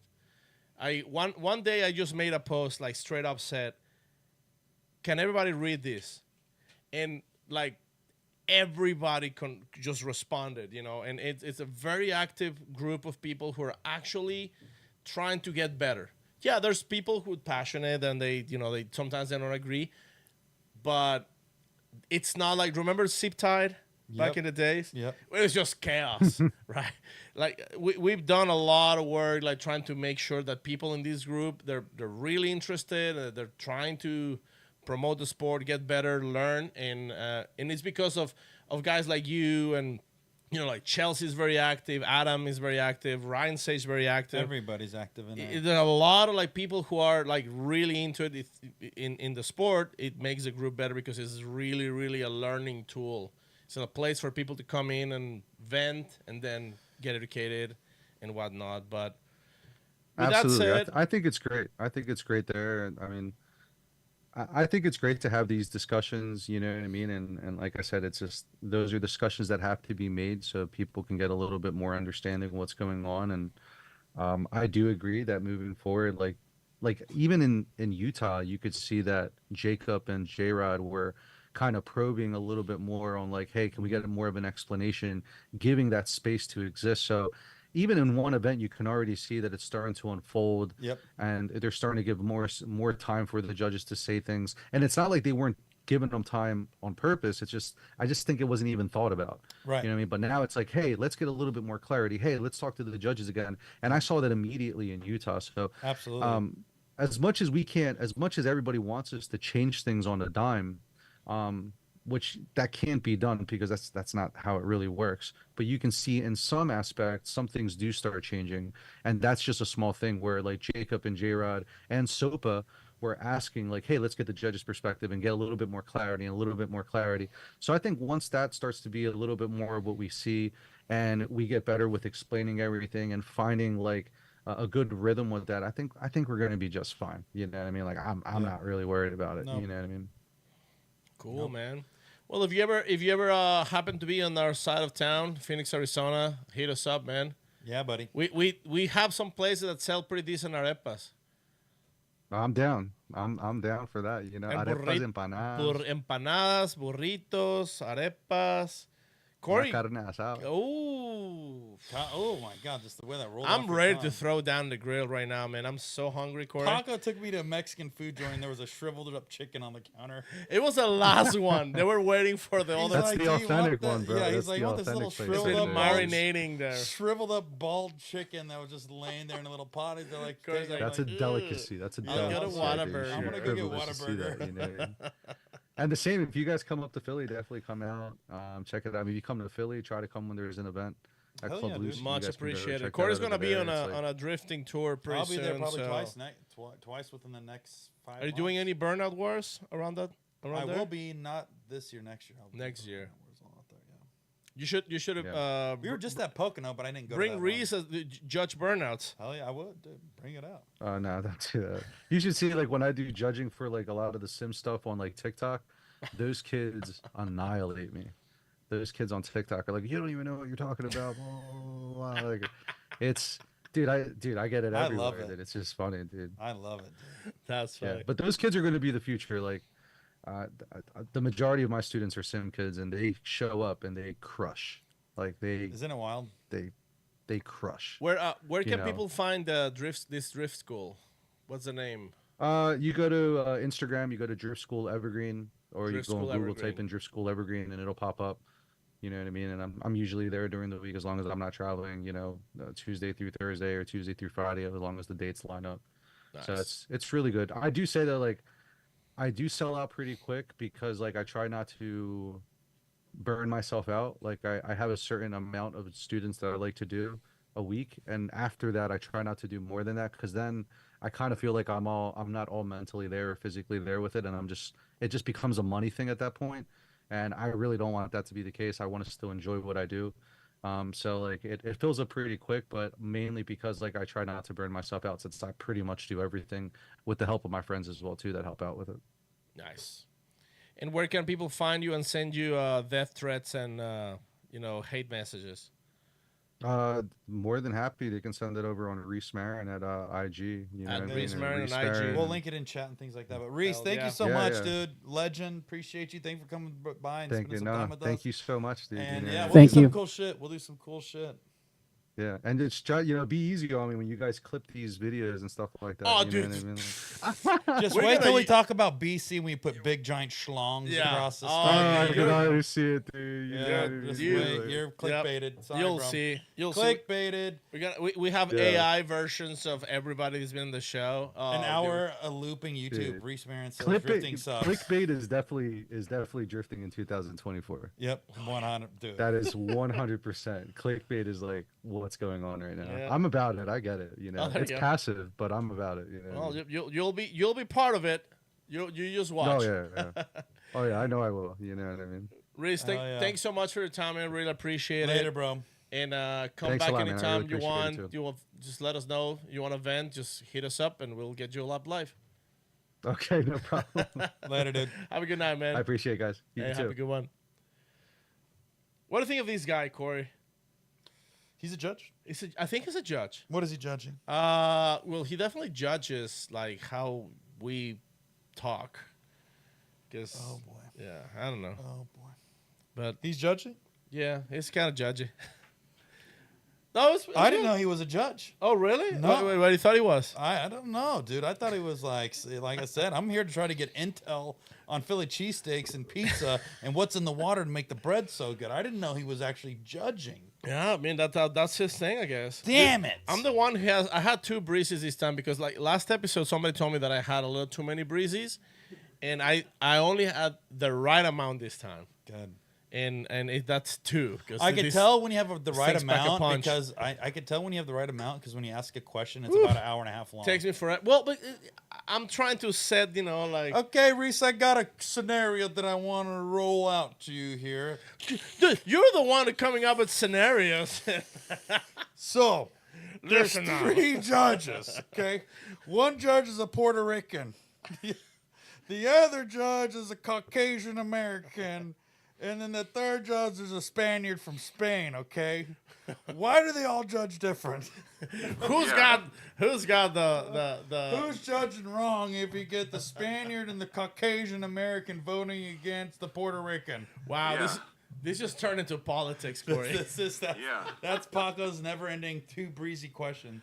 No, Reese was great, man. I dude. think he answered a lot of great questions, and I think he's a great judge for the sport. And the thing is what he's been saying is getting all the judges that have the amount of time behind the scenes in drifting, from spotters to drivers to hosting drift schools to doing all that. Reese has done it all. I think, like you said a million times, drifting Like, it in doesn't the get- future is always going to get better. He doesn't get more active as a driver that's judging than him, because he's actively teaching, he's competing, he's judging, Yep. he's traveling the world. So, I mean, whenever everybody's like, "Oh, we need new judges," all right, there's a new judge. he's just as like no, he's not. Like Just look him up. Just do some research. Shut you up and potato. like start paying attention to what's really going on. But with that being said, Corey, before we go, just want to let everybody know, if you are a Patreon, we appreciate that. I hear a lot of echo for some reason. If you are a Patreon and you're being a patron for all this time, I really appreciate it. That's the reason we do this. You help us support the show.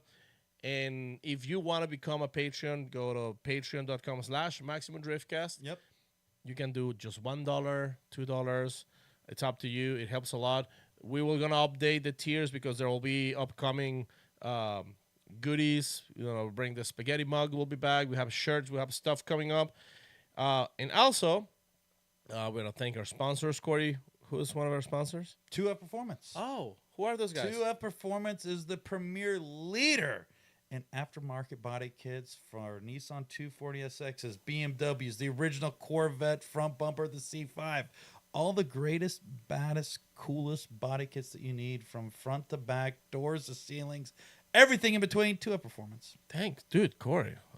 Check them I out. appreciate it. Thank you. Well, I got something Thanks, spicy. 2F. We got some 2F S15 rear LFCs going on the boss right now. And doors. And doors. So you guys will Things see looking something spicy. things looking great, Yeah, Corey. you guys will see something spicy we'll, very soon. We'll talk about it in the next episode. Yep. We don't want to go over 2.5 hours No, already, stupid. but we'll have good things coming from Corey, and you'll want to miss him out, Yeah, Corey. we'll do fun stuff. Oh! All right, guys. We'll see you later. Thanks Thanks for so coming much, through. guys, Bye. for tuning. Have a good night.